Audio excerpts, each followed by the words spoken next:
ధ్యానంలో ఆయనకు ఒక విషయం కనపడింది. నువ్వు వస్తే తప్ప రథం కదలలేదు.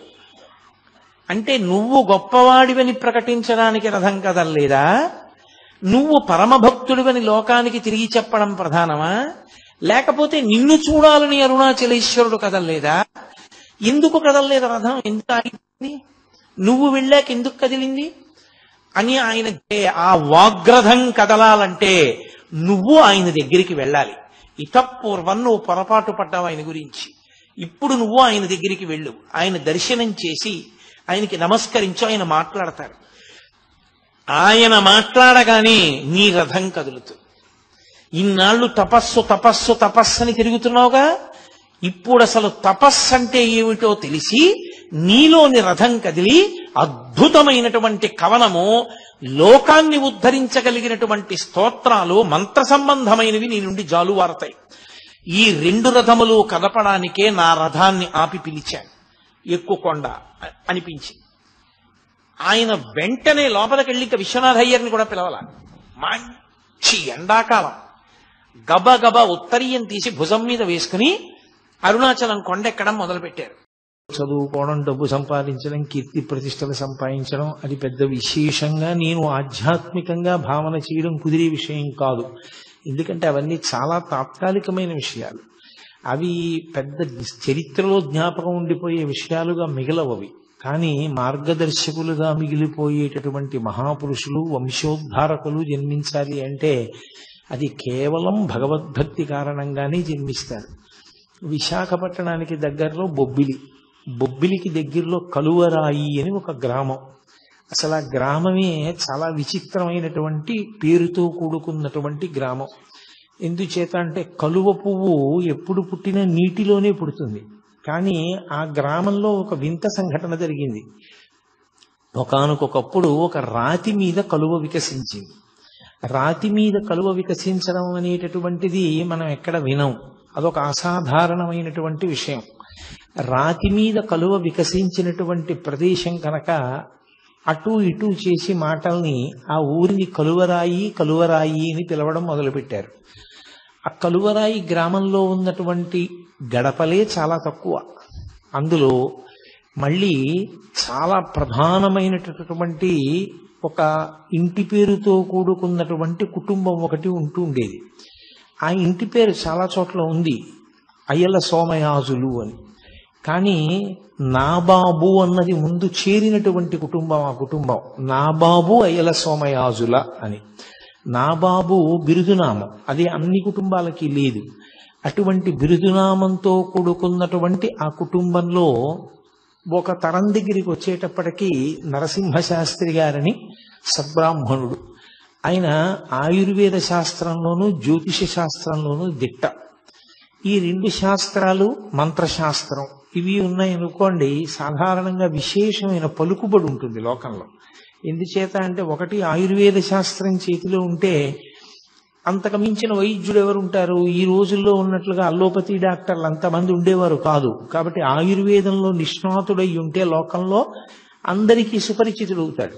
ఇక రెండవది జ్యోతిష శాస్త్ర ప్రవేశం కలిగి ఉండడం అనేటటువంటిది అందరికీ అవసరాలు తీరుస్తూ ఉంటుంది. ఇంట్లో ఓ పెళ్లి జరగాలన్నా, ఓ ముచ్చట జరగాలన్నా, ఓ వేడుక జరగాలన్నా ప్రతిదానికి శుభాశుభములను నిర్ణయించగలగడం, ఓ సుముహూర్త నిర్ణయం చేస్తూ ఉండడం, ఏ కార్యక్రమం చేసుకుంటే ఇబ్బందులు తొలగుతాయో చెప్పగలగడం, జాతకాన్ని పరిశీలన చేయడం, ఇవన్నీ చేస్తుంటారు. కాబట్టి లబ్ధ ప్రతిష్ఠులవుతారు. దానికి తోడు ఆయన గొప్ప మంత్రశాస్త్రవేత్త. అనేక మంత్రములను ఉపదేశం పొందాడు ఆయన. పొంది ఆ మంత్రములన్నిటినీ చాలా నిష్ఠతో ఆయన ప్రతిరోజు కూడా జపం చేస్తూ ఉండేవాడు. ఆయన స్వయంగా విఘ్నేశ్వర భక్తుడు. వినాయకుడంటే చాలా విశేషమైన ప్రీతి. అందున ఆయనకి ఇష్టదైవం డుంఠి గణపతి. డుంఠి గణపతి అంటే కాశీపట్టణంలో ఉంటారు. కంఠం మీద చంద్రవంక ఉంటుంది అని. ఆ చంద్రవంక ఉన్నటువంటి గణపతి డుంఠి గణపతి అని శ్రీనాథుడు వర్ణన చేశాడు. ఆ భీమఖండంలోనూ కాశీఖండంలోనూ కూడా వర్ణిస్తాడు. అందుకని అటువంటి డుంఠి గణపతి స్వరూపం అంటే ఆయనకి బహుధా ప్రీతి. ఆయనకి భార్య నరసమాంబ. ఆ తల్లి ఆయనకి తగినటువంటి ఇల్లాలు, అపారమైనటువంటి భక్తి తత్పరురాలు, ఆవిడ పతిసేవాపరాయణ, ఎప్పుడూ భర్తని సేవిస్తూ ఉండేది. వాళ్ళిద్దరికీ ఒక కుమారుడు జన్మించాడు. ఆవిడికి సూర్యనారాయణమూర్తి ఇష్టదైవం. ఆవిడ సూర్యనారాయణమూర్తిని ఉపాసన చేసేది. ఆ పుట్టినటువంటి కొడుక్కి భీమశాస్త్రి అని పేరు పెట్టారు. ఆ పిల్లవాడు పెరిగి పెద్దవాడు అవుతున్నాడు. వాడు చిన్న వయస్సులో ఉండగా అకస్మాత్తుగా అనారోగ్యం ఏర్పడింది. సాధారణంగా లోకంలో ప్రఖ్యాతి ఏమనుంది అంటే ఆరోగ్యం భాస్కరాదిచ్చేత్ అని. ఆరోగ్యమునిచ్చేటటువంటి వాడు సూర్య భగవానుడు అని. పైగా ఆయుర్వేద శాస్త్రం తెలిసినటువంటి వాడు భర్త. ఆ వ్యాధికి ఆయన వైద్యం చేస్తున్నప్పటికీ అతను ప్రాణాంతకమైనటువంటి స్థితిని చేరిపోయాడు. ఇక పిల్లవాడు బ్రతకడు అన్నారు. నిజంగా స్థితిని చేరాడు. ఆ పిల్లవాడు ఎగబూపిరి వచ్చేసింది. ఆ సమయంలో ఆవిడికి దేవతల మీద ఉన్న నమ్మకం అటువంటిది. ఆవిడ సూర్యనారాయణమూర్తికి మొక్కింది, నా కొడుక్కి ఆరోగ్యం ఇవ్వగలిగినటువంటి వాడివి నువ్వు తప్ప వేరొకరు లేరు, నేను నిన్ను నమ్మి ఉన్నాను, కాబట్టి నువ్వే నా కొడుకుని బతికించవలసింది అని కొద్దిగా అక్షతలు, ఒక పసుపు కొమ్ము, ఓ డబ్బు మూట కట్టి మీదు కట్టారంటారు. మీదు కట్టి ఎవరికో ఇచ్చి అరసవెల్లి పంపింది. నా కొడుకు బ్రతికితే నా కొడుకుని తీసుకుని నీ అరసవెల్లి క్షేత్రానికి వచ్చి తలనీలాలు ఇస్తాను. ఆమె యొక్క నిశ్చలమైన భక్తికి సూర్యనారాయణమూర్తి అనుగ్రహించాడు. అసలు మీకు చాలా ఆశ్చర్యం ఏమిటంటే ఈ కంటితో చూడ్డానికి వీలైనటువంటి పరబ్రహ్మస్వరూపము సూర్యనారాయణమూర్తి ఒక్కడే. సూర్యనారాయణమూర్తి చేత రక్షింపబడనటువంటి పౌరాణికమైన విశిష్టమైన వ్యక్తులు లేరు. మహాభారతంలో ద్రౌపదీదేవి రక్షింపబడింది అంటే సూర్యనారాయణమూర్తి వల్లే. విరాట పర్వంలో సూర్యనారాయణమూర్తి కృచ్చిని పంపాడు కాబట్టి ఆమెని ఆవహించి కీచకుణ్ణి తోసేసి పడిపోయేటట్టుగా చేశాడు. అందువల్ల ద్రౌపదీదేవి తప్పించుకుంది. సరే, శ్రీరామచంద్ర ప్రభువు ఆదిత్య హృదయాన్ని ఉపదేశం పొంది అగస్త్య భగవానుడి దగ్గర ఆయన ఆ మంత్రజపం చేత రావణాసురుణ్ణి సంహరించగలిగారు అన్నది జగద్విదితం. సీతమ్మ తల్లి చాలా కష్టంలో ఉన్నప్పుడు ఆమె కూడా సూర్యనారాయణమూర్తిని ఉపాసన చేస్తూ ఉండిపోయింది రాముని యొక్క విజయం కోసం. కాబట్టి అసలు సూర్యనారాయణమూర్తిని ఉపాసన చెయ్యనటువంటి వాళ్ళు లోకంలో లేరు. లలితా సహస్రనామ స్తోత్రానికి భాష్యం ఇచ్చినటువంటి భాస్కరరాయల వారు కూడా గొప్ప సూర్యోపాసకుడు. ఆయనకి సూర్య భగవానుడు ప్రత్యక్షం అయ్యాడు కూడా. కాబట్టి ఆ తల్లి సూర్యనారాయణమూర్తికి నమస్కారం చేసింది.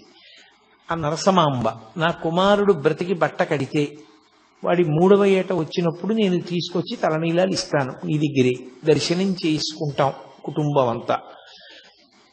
ఆశ్చర్యకరంగా పిల్లవాడు బతికాడు. ఆ పిల్లవాడిని తీసుకుని తలనీలాలు ఇవ్వడం కోసమని బయలుదేరి అరసవిల్లి క్షేత్రానికి చేరారు. అప్పుడు పెద్ద ఉత్సవం జరుగుతోంది. ఆ ఉత్సవంలో దంపతులు ఇద్దరూ చాలా సంతోషించారు. ఈశ్వర దేవాలయాన్ని చూసి కొడుకుతో కలిసి సూర్యనారాయణమూర్తిని దర్శనం చేసుకున్నారు. దర్శనం చేసుకుని ఆ దేవాలయ ప్రాంగణంలోనే ఒక చోట భార్యాభర్తలు ఇరువురూ కూడా నిద్ర చేశారు. అసలు యథార్థమునకు ఏదైనా క్షేత్రానికి వెడితే రాత్రి ఉండకుండా రాకూడదు, రాత్రి నిద్ర చెయ్యాలి. నిద్ర చేసి రావాలి క్షేత్రంలో. నిద్ర చేయకుండా ఏదో పొద్దున్నే బయలుదేరి వెళ్ళిపోయి దర్శనం చేసుకుని వెంటనే వెళ్ళకూడదు. క్షేత్రము అంటే నిద్ర చేయవలసినటువంటి ప్రదేశము అని. కాబట్టి వాళ్ళు నిద్ర చేశారు అరసవిల్లిలో. ఆవిడ నిద్రపోతున్నప్పుడు తెల్లవారుజాము సమయం అయింది. ఈ భర్తగారైనటువంటి నరసింహశాస్త్రి గారు కాలకృత్యాలు తీర్చుకోవడం కోసమని దూరంగా వెళ్ళాడు. ప్రాతకాలం ఆవిడికి బాగా గాఢమైన నిద్ర పట్టింది. ఆ నిద్రలో ఆవిడికి ఒక దేవతా స్వరూపం ప్రత్యక్షమైంది. పచ్చగా మెరిసిపోతోంది అగ్నికాంతితో ఒక స్త్రీ. ఆమె అరసవిల్లి దేవాలయంలోంచి బయలుదేరి వచ్చి ఒక బంగారు పాత్రను, ఒక దాన్ని పాయస పాత్రని ఆమె చేతిలో ఉంచి ఆమె అంతర్ధానం అయిపోయింది. ఆవిడికి కల వచ్చినట్టుగా అనిపించలేదు. యథార్థంగా ఎవరో వచ్చి తన చేతిలో కలశం ఉంచినట్టే అనిపించింది. ఆవిడ నిద్ర లేచిన తర్వాత నరసింహశాస్త్రి గారు తిరిగి వచ్చి విచారణ చేస్తే ఆమె తన స్వప్న వృత్తాంతాన్ని చెప్పింది. ఆయన స్వప్న శాస్త్రం కూడా తెలుసున్నవాడు. అందుకని ఆయన అన్నాడు, సాధారణంగా ఇలాంటి కల వస్తే ఆమె గర్భిణి అవుతుంది. గర్భచిహ్నములు కనపడితే నీ కడుపున పుట్టబోయేటటువంటి పిల్లవాడు దైవాంశ సంభూతుడవుతాడు. నీకు కనపడినటువంటి స్వరూపాన్ని హిరణ్మయి అని పిలుస్తారు. ఆ హిరణ్మయి స్వరూపం సూర్యనారాయణమూర్తి యొక్క తేజోమండలం నుంచి వచ్చినటువంటి అగ్నిస్వరూపం. అది కలశ నీ చేతిలో ఉంచింది అంటే తప్పకుండా నీ కడుపున చాలా గొప్ప పిల్లవాడొకడు జన్మిస్తాడు. నాకు ఎప్పటి నుంచో ఒక కోరిక ఉంది, ఆ కోరిక తీర్చవలసినటువంటి కొడుకునిమ్మని నేను గణపతిని ప్రార్థిస్తున్నాను, అలాంటి కొడుకుని ఇస్తాడేమో అన్నాడు. ఏమిటైన ప్రార్థన? అప్పటికి భారతదేశానికి స్వాతంత్ర్యం రాలేదు. ఇతర విశ్వాసముల వాళ్ళు సనాతన ధర్మాన్ని ఏమీ తెలియకపోయినా నిష్కారణ విమర్శ చేసి భారతదేశపు సంస్కృతి సంప్రదాయములను పాడు చేస్తున్నారు. నరసింహశాస్త్రి గారు ఇప్పుడు బతికుంటే రోజూ గుండెలు బాదుకునేవాడేమో. కాబట్టి ఆయన బెంగ పెట్టుకుని పరమేశ్వరుణ్ణి ప్రార్థన చేశాడు. విశేషమైనటువంటి వాగ్ధాటి కలిగినటువంటి వాడు, గొప్ప ఆశు కవితా ధార కలిగిన వాడు, సరస్వతీ కటాక్షమున్నవాడు, ధైర్యంగా సభలో నిలబడి సనాతన ధర్మము యొక్క వైభవమును చాటి చెప్పగలిగిన వాడు, అటువంటి పిల్లవాడు నాకు కావాలి అని. అటువంటి కొడుకు పుడతాడేమో, సూర్యనారాయణమూర్తి అనుగ్రహించి ఉంటాడు, అందుకే హిరణ్మయీ స్వరూపం నీకు దర్శనమిచ్చింది అన్నాడు. కొంతకాలం అయింది, ఇంటికి వెళ్ళారు. ఆమెకి గర్భ సూచనలు కనపడ్డాయి. వెంటనే ఆమెని ఆమె పుట్టింటికి పంపించేసి తాను తీర్థయాత్రకు బయలుదేరి కాశీపట్టణానికి వెళ్ళాడు. ఆయనకి డుంఠి గణపతి అంటే మహాప్రీతి. వెళ్ళి కాశీపట్టణంలో ప్రతిరోజు గంగా స్నానం చేయడం, డుంఠి గణపతి దగ్గర కూర్చోవడం, గణపతి యొక్క మంత్రాన్ని జపం చేసుకుంటూ ఉండడం, అది ఆయన చేసేటటువంటి కార్యక్రమం. ఒకానొకప్పుడు కార్తీక మాసం వచ్చింది. ఈ కార్తీక మాసంలో బహుళపక్షంలో వచ్చినటువంటి అష్టమి, అది బహుధాన్యానామ సంవత్సరం, ఆదివారం సూర్యనారాయణమూర్తికి పెట్టింది పేరు. ఎందుకంటే అది సూర్యహోరతో ప్రారంభం అవుతుంది కాబట్టి ఆ రోజు, అందుకని భానువారము అని పిలుస్తాం. ఆ ఆదివారం నాడు బహుధాన్యానామ సంవత్సరంలో కార్తీక బహుళ అష్టమి తిథి నాడు మఖా నక్షత్రంలో ఆయనకి పిల్లవాడు అక్కడ పుట్టాడు. ఆయన భార్య గారైనటువంటి నరసమాంబ గారు ఉన్నటువంటి పుట్టింట్లో పుట్టాడు. ఇక్కడ ఈయన కార్తీక బహుళ అష్టమి తిథి నాడు డుంఠి గణపతి దేవాలయంలో కూర్చుని ధ్యానంలో జపం చేసుకుంటున్నాడు.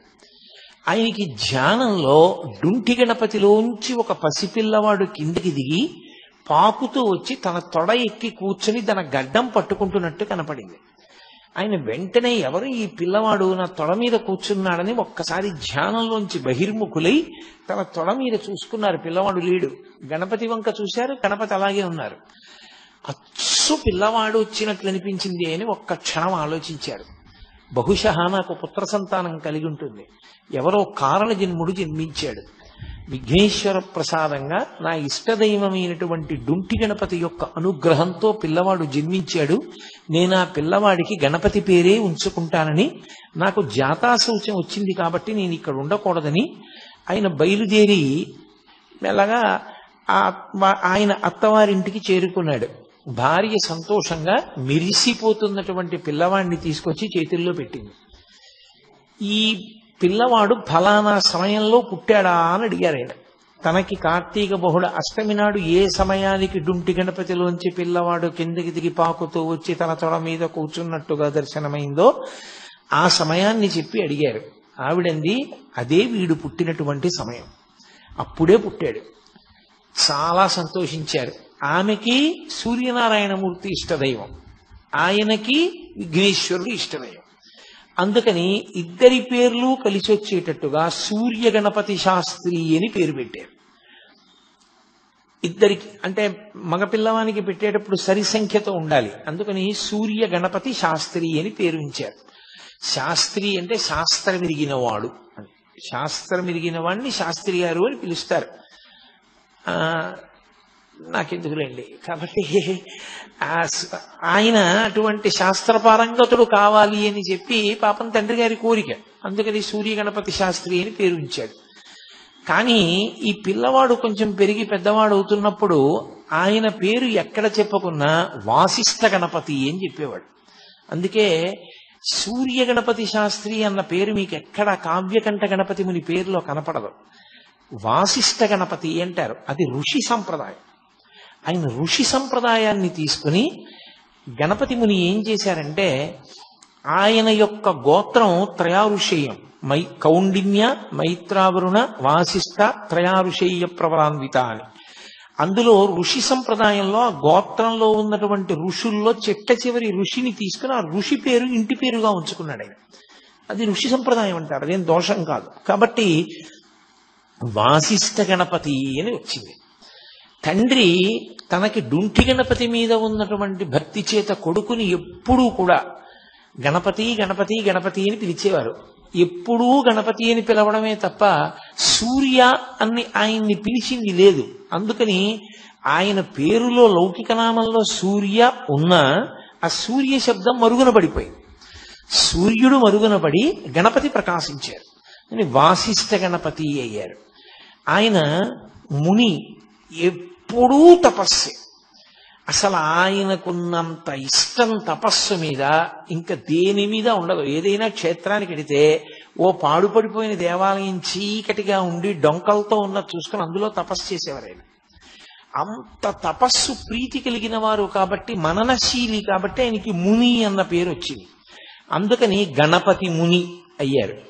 దానికి తోడు ఆయన్ని ఇవన్నీ పక్కకెళ్ళిపోయి ఓ కొత్త పేరు వచ్చింది ఆయనకి, నాయన అని ఎవరైనా. నాయన భగవాన్ రమణులు పెట్టారు ఆయనకి. ఆయన పేరేమిటో కూడా కనుక్కోకుండా భగవాన్ రమణులు ఆయన్ని నాయన అని నోరు విప్పి ఆయనతో మాట్లాడారు. మొట్టమొదటిసారి మాట్లాడారు రమణ మహర్షి తన జీవితంలో. ఆయన నోరు విప్పి మాట్లాడినప్పుడు నాయనా అని పిలిచారు కాబట్టి ఆయనకి నాయనా అన్న పేరు ఉండిపోయింది. ఈ పిల్లవాడు ఇంత గొప్పవాడవుతాడని తల్లిదండ్రులు కలలు కన్నారు. అంటే నేను మళ్ళీ పసిపిల్లవాడి స్థాయి దగ్గరికి వచ్చి మాట్లాడుతున్నాను. కానీ ఆ పిల్లవాడు పరమ మౌనంగా ఉండేవాడు, ఎవరితో ఆడుకునేవాడు కాదు, ఏమీ ప్రతిస్పందన ఉండేది కాదు, ఒక్క విషయం వంట పట్టేది కాదు.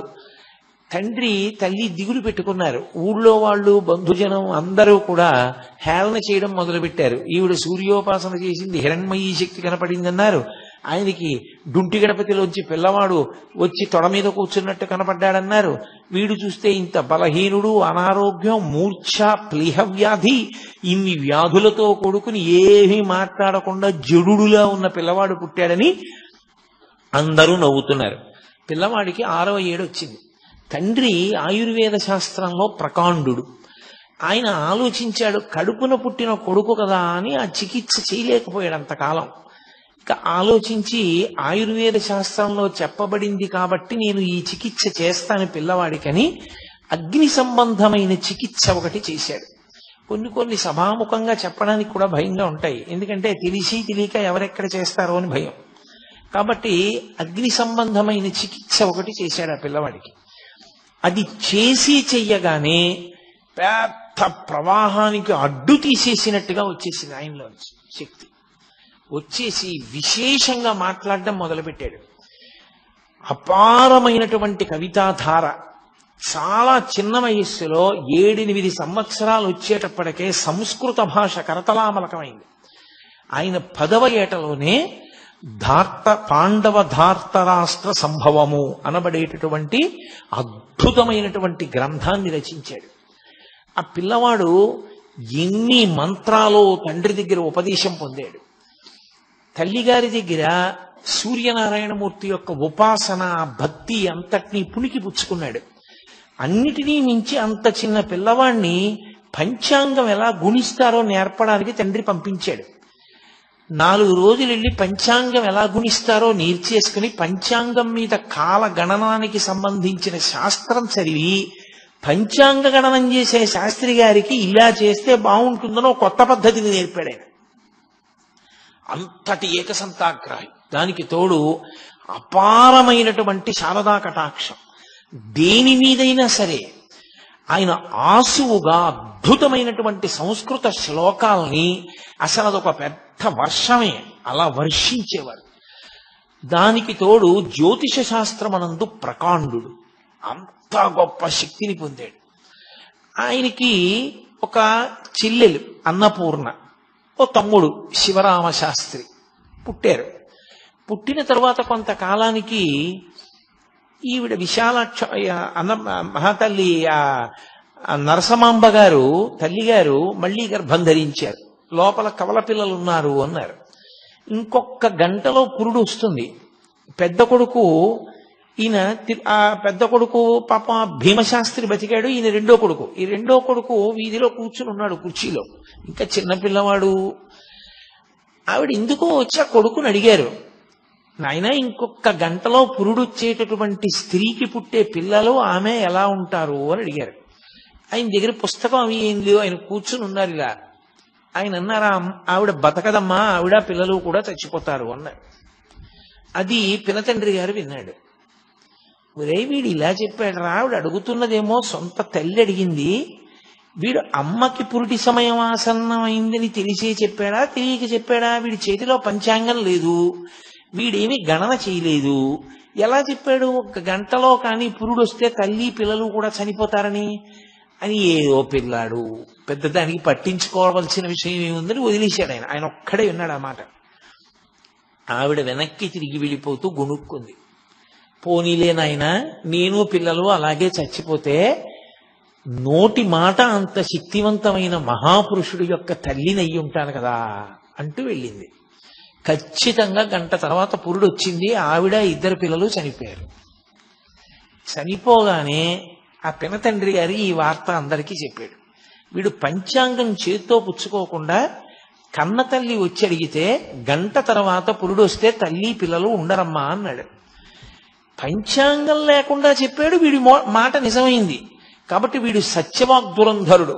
వీడి నోటి వెంట ఏదైనా మాట వచ్చిందా అయిపోతుంది. కాబట్టి వీడితో చాలా జాగ్రత్తగా ఉండాలి. వీడి నోటంటే చెడు మాట వచ్చినా ప్రమాదమేనది. ఊరు వాడ అందరూ బంధుజనులు ఏమని పిలిచేవారంటే, మాట చేత తల్లిని చంపుకున్న దుర్మార్గుడు అంటుండేవారు. ఆయన దానివల్ల 3 నెలలు మాట్లాడడం మానేశారు. ఆ తర్వాత తండ్రి గారు క్షేత్ర పర్యటనల గురించి, ఇతర విషయాల గురించి, భక్తి గురించి అదే పనిగా మాట్లాడుతుండేవారు. మాట్లాడతాడేమో పిల్లాడు చూద్దాం. ఎట్టకేలకి 3 నెలల తర్వాత ఆయన మళ్ళీ మాట్లాడడం మొదలుపెట్టారు. ఆయనది విశేషమైన సరస్వతీ కటాక్షం. గణపతి యొక్క అంశ చేత జన్మించినటువంటి మహానుభావుడు. నేను మీతో మనవి చేశాను, అరుణాచలంలో పరమేశ్వరుడు 4 స్వరూపాలతో ఉంటాడు అని. ఒకటి బ్రహ్మ విష్ణువుల మధ్య కలహం తీర్చడానికి జ్యోతిస్తంభంగా ఆవిర్భవించినటువంటి పరమేశ్వర స్వరూపం. రెండవది కొండ. మూడవది అరుణాచలేశ్వరుడు. నాలుగవది అరుణాచలం కొండలో ఉండేటటువంటి గుహలో ఉండే సిద్ధపురుష స్వరూపం, దక్షిణామూర్తి స్వరూపం. 4 స్వరూపములతో ఉంటాడు అని చెప్పాను. అపితకుచాంబయ్యి అమ్మవారు ఉంటుంది. ఆ పార్వతీ పరమేశ్వరుల యొక్క కుమారుడు సుబ్రహ్మణ్య స్వరూపంగా రమణ మహర్షి వచ్చారు. గణపతి యొక్క అంశలో కావ్యకంఠ గణపతి మునొచ్చారు. వీళ్ళిద్దరూ అక్కడే కలుసుకోవాలి అరుణాచల క్షేత్రంలో. వీళ్ళిద్దరూ కలుసుకున్న కాలం స్వర్ణయుగం. ఎందుకంటే పార్వతీ పరమేశ్వరులు ఇద్దరు కుమారులతో కలిసి కనపడిన క్షేత్రం ఆ క్షేత్రం అప్పుడు. కాబట్టి ఆ పిల్లవాడు చిన్నతనం నుంచి అపారమైన కవితా ధార. తల్లిగారు వెళ్ళిపోయారు. ఇక తండ్రి గారిని మా పిల్లనిస్తామని ఆయన పాండితీ ప్రకర్ష, ఆయన సత్యవాగ్ దురంధత, దానికి తోడు ఆయన యొక్క మంత్రోపాసన శక్తి, ఆయన యొక్క శాస్త్రముల యందు ప్రవేశము చూసి ఎంతమందో పిల్లనిస్తామని వెంటబడ్డారు. ఆఖరికి చూసి కర్రావారి పిల్లనిచ్చి చేశారు. కర్రావారు ఉన్నారు సభలో. కర్రావారి పిల్లనిచ్చి చేశారు. ఆమె పేరు విశాలాక్షి, బహుగడుసరి. ఆమె భర్తకి తగిన ఇల్లాలు, మహాపతివ్రత, ఆయన్ని అనుగమించేది ప్రతి విషయంలో. కానీ గడుసుతనంలో భర్త ఎంత గడుసువాడో, ఎంత సరస్వతీ కటాక్షం ఉన్నవాడో ఆమె కూడా అంత గడసరి. ఆమె వ్యక్తురాలైనప్పుడు కాపరానికి పంపించి ముహూర్త నిర్ణయం చేశారు. చేసి మామగారే స్వయంగా కోడలకి ఉపదేశం చేశారు, గణపతి మంత్రమును పరదేవతా మంత్రం. ఆమెని ఒకసారి అడిగారు మామగారు, నీకు గణపతి మంత్రం ఎక్కువ ఇష్టమా, ఉపాసన చేసేటప్పుడు పరదేవతా మంత్రం ఎక్కువ ఇష్టమా అని అడిగారు. తండ్రి కొడుకు అన్నం తింటున్నారు, కోడలు వడ్డిస్తోంది. ఆయన చమత్కారానికి అడిగాడు, ఎందుకని గణపతి మంత్రం ఎక్కువ ఇష్టమండి అందనుకోండి, ఆమె భర్తయ్యేగా గణపతి, కావ్యకంఠ గణపతి ముని. పరదేవతా మంత్రం ఇష్టమందనుకోండి, మరి భర్తకి సంబంధించిందంత ఇష్టం లేదని కదా. ఏమంటుందో చూద్దామని ఆయన నవ్వి అడిగాడు. ఆవిడెంత చమత్కారంటే ఆవిడంది, బాహ్యమునందు గణపతిని సేవిస్తూ ప్రత్యక్షంగా ఆంతరమునందు పరదేవతోపాసన చేస్తూ ఉంటానండి. అమ్మో, చాలా గడసరి కోడలే వచ్చింది అని నరసింహశాస్త్రి గారు చాలా పొంగిపోయారు. ఆయన పెళ్ళయిందంటే 3 ఏళ్లు తేడా ఇద్దరికి. పెళ్లి అవగానే కాళిదాస మహాకవి రచించినటువంటి మేఘ సందేశం ఎంత ప్రౌఢంగా ఉంటుందో అలా భృంగ సందేశము అని చెప్పి ఒక కావ్యాన్ని రచించి భార్య పేరు మీద తన గురువుగారికి చూపిస్తే, తెల్లబోయాడు గురువుగారు, ఇంత అద్భుతమైన పాండిత్యంతో ఇంత చిన్న వయస్సులో ఇంకా సంసారమే మొదలు పెట్టలేదు, భార్య మీద ఇంత గొప్ప కవిత్వం ఎలా చెప్పావురా నువ్వు అని చెప్పి. అది మేఘ సందేశం, ఇది భృంగదూతము. భృంగదూతము అని రచించారు ఆయన. అంతటి మహాపండితుడు ఆయన. యాత్రకు బయలుదేరి వెళ్ళారు ఒకప్పుడు. నేను మీతో మనవి చేశాను కదూ, పరమేశ్వరుడు ఎవరిని ఎందుకు పుట్టించాడో ఆ కార్యక్రమానికి తగినటువంటి ప్రేరణ చిన్నతనంలోనే ప్రారంభం అవుతుంది, ఏదో కారణానికి. మీరు చూడండి, అందుకే పరమేశ్వరుడు అందున మహాపురుష జననం జరిగినప్పుడు వారు ఎందుకు పుట్టారో పరమేశ్వరుడికి తెలుసు. ఆయన అటువైపుకు వెళ్ళిపోవడానికి కావలసినటువంటి లక్షణములు పుట్టుకతోటే వచ్చేస్తాయి. అవే పునాదిగా ఆ వ్యక్తి అటువైపుకి చేరిపోతాడు. ఆయనకి తీర్థయాత్ర, తపస్సు, భగవద్దర్శనము ఇవి చాలా ఇష్టం. ఆయన బయలుదేరి కాశీపట్టణానికి వెళ్ళారు. కాశీపట్టణంలో మేనమామ గారి ఇంట్లో ఉన్నారు. ఉన్నప్పుడే ఒక విచిత్ర సంఘటన జరిగింది. బెంగాల్ దేశంలో నవద్వీప్ అని ఒక ప్రాంతం. ఆ నవద్వీప్లో హరిమంటపము అని ఒక మంటపం. ఆ మంటపంలో ప్రత్యేకంగా ప్రతి సంవత్సరం అపారమైనటువంటి పాండితీ ప్రకర్ష కలిగినటువంటి విద్వాంసుల్ని తీసుకొచ్చి వాళ్లతో చర్చించి, అపారమైన శక్తి ఉన్నవాడు, అంతటి కవన శక్తి ఉన్నవాడు అన్న వాళ్ళకి కావ్యకంఠ అన్న బిరుదిస్తూ ఉంటారు. వాళ్ళు దక్షిణ దేశం వైపు నుంచి, అంటే ప్రత్యేకించి ఆంధ్రదేశం అటువైపు నుంచి వచ్చిన వాళ్ళంటే వాళ్ళ దృష్టిలో పెద్ద పాండిత్యం ఉన్నవాళ్ళు కారని వాళ్ళకు ఒక అపోహ ఉండేది. అందుకని ఎవరిని అసలు దగ్గరికే రానిచ్చేవారు కాదు. అందులో అంబికా దత్తు అని ఒక ఆయన ఉండేవాడు. ఆయన ఆధ్యక్షం వహిస్తుండేవాడు ఆ సభకి. ఆయనకి సింహం అని పేరు సంస్కృత భాషలో. అంతటి మహానుభావుడు. కాబట్టి ఆయన దగ్గర పరీక్షకి నిలబడి ఆ బిరుదం పొందడం అంటే అంత తేలిక విషయం కాదు. నిన్నగాక మొన్న పెళ్ళైన పిల్లాడు. ఈయన గణపతి ముని ఆ బిరుదం కోసం అని చెప్పి నవద్వీప్లో ఆ హరిమందిర ప్రవేశం చేశారు. చాలా కష్టపడ్డారు దానికోసం ఆయన. ఆ లోపలికి వెళ్ళడం అంత కష్టమైందంటే, ఇప్పుడు నేను కావ్యకంఠ గణపతి ముని యొక్క జీవితాన్ని పూర్తిగా విచారణ చేయడం నా ఉద్దేశ్యం కాదు. ప్రధానం ఏమిటంటే అరుణాచలంతో సంబంధం గురించి మాట్లాడడం. అందుకని నేను ఆ విషయాల్ని దాటవేస్తున్నాను. ఆయన కొన్ని సమస్యాపూరణాలు ఇచ్చాడు. చాలా మీరు ఎప్పుడైనా చదివితే అసలు నిజంగా పిల్లవాడు ఇలా ఎలా నిలబడ్డాడు, ఎలా మాట్లాడాడరా అని చాలా ఆశ్చర్యం వేస్తుంది. అంత గొప్ప గొప్ప సమస్యాపూరణాలు ఇచ్చారు.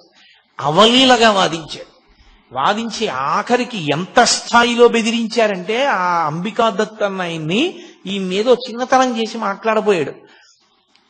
ఆయన అన్నారు, గణపతి ముని, నువ్వు అంబికా దత్తుడివి, కన్న కొడుకువి కావు, నేను గణపతిని, కన్న కొడుకుని. నేనా నువ్వా, ఎవరెక్కువ, పరదేవత కన్నారు. తెల్లబోయాడు ఆయన. ఆఖరికి ఆ సంవత్సరం ఈయన యొక్క కవితాధార చూసి కావ్యకంఠ అన్న బిరుదు ఈ పిల్లవానికి ఇచ్చారు. దాంతో ఈయన యొక్క యశశ్చంద్రికలు అంతటా వ్యాపించడం మొదలుపెట్టాయి. సరే, అక్కడి నుంచి బయలుదేరారు, ఇంటికి వచ్చారు. నేను ప్రధానమైనటువంటి భాగంలోకి రావలసి ఉంటుంది కదూ. ఆయన బయలుదేరి దక్షిణ దేశానికి యాత్రకు వచ్చారు. వచ్చి కాంచీపురం వెళ్ళి కాంచీపురంలో కొన్ని కోట్ల పర్యాయములు శివ శక్తి సంబంధమైనటువంటి మంత్రములను జపం చేశారు. జపం చేసి ఆయన అక్కడి నుంచి అరుణాచల క్షేత్రానికి వచ్చారు. వచ్చి అరుణాచల క్షేత్రంలో అపితకుచాంబ అరుణాచలేశ్వరుల ముందు నుంచి వెళ్ళాలి. స్మార్తులకు నియమం ఏమిటంటే ముందు పరమేశ్వర దర్శనం చేసి అమ్మవారి దర్శనం చేస్తారు. అంతేకాని ముందు అమ్మవారి దర్శనం చేసి అయ్యవారి దర్శనానికి వెళ్లరు. కానీ కావ్యకంఠ గణపతి మునికి అన్నీ తెలిసున్నా ఆ రోజు ఆయన ఎందుకో ముందు అపితకుచాంబ దర్శనానికి వెళ్ళారు.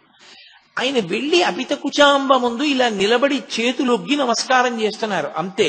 అమ్మవారికి అలంకారం చేసినటువంటి పువ్వులన్నీ జల జల జల జల రాలి కింద పడిపోయి, ఓహో నన్ను అమ్మ అనుగ్రహించింది, గణపతి కదు, మరి గణపతి అంశ కదూ, ఆవిడికి అందులో కొడుకుని చూస్తే మహాప్రీతి, హేరంబుడిని పేరు మహానుభావుడికి.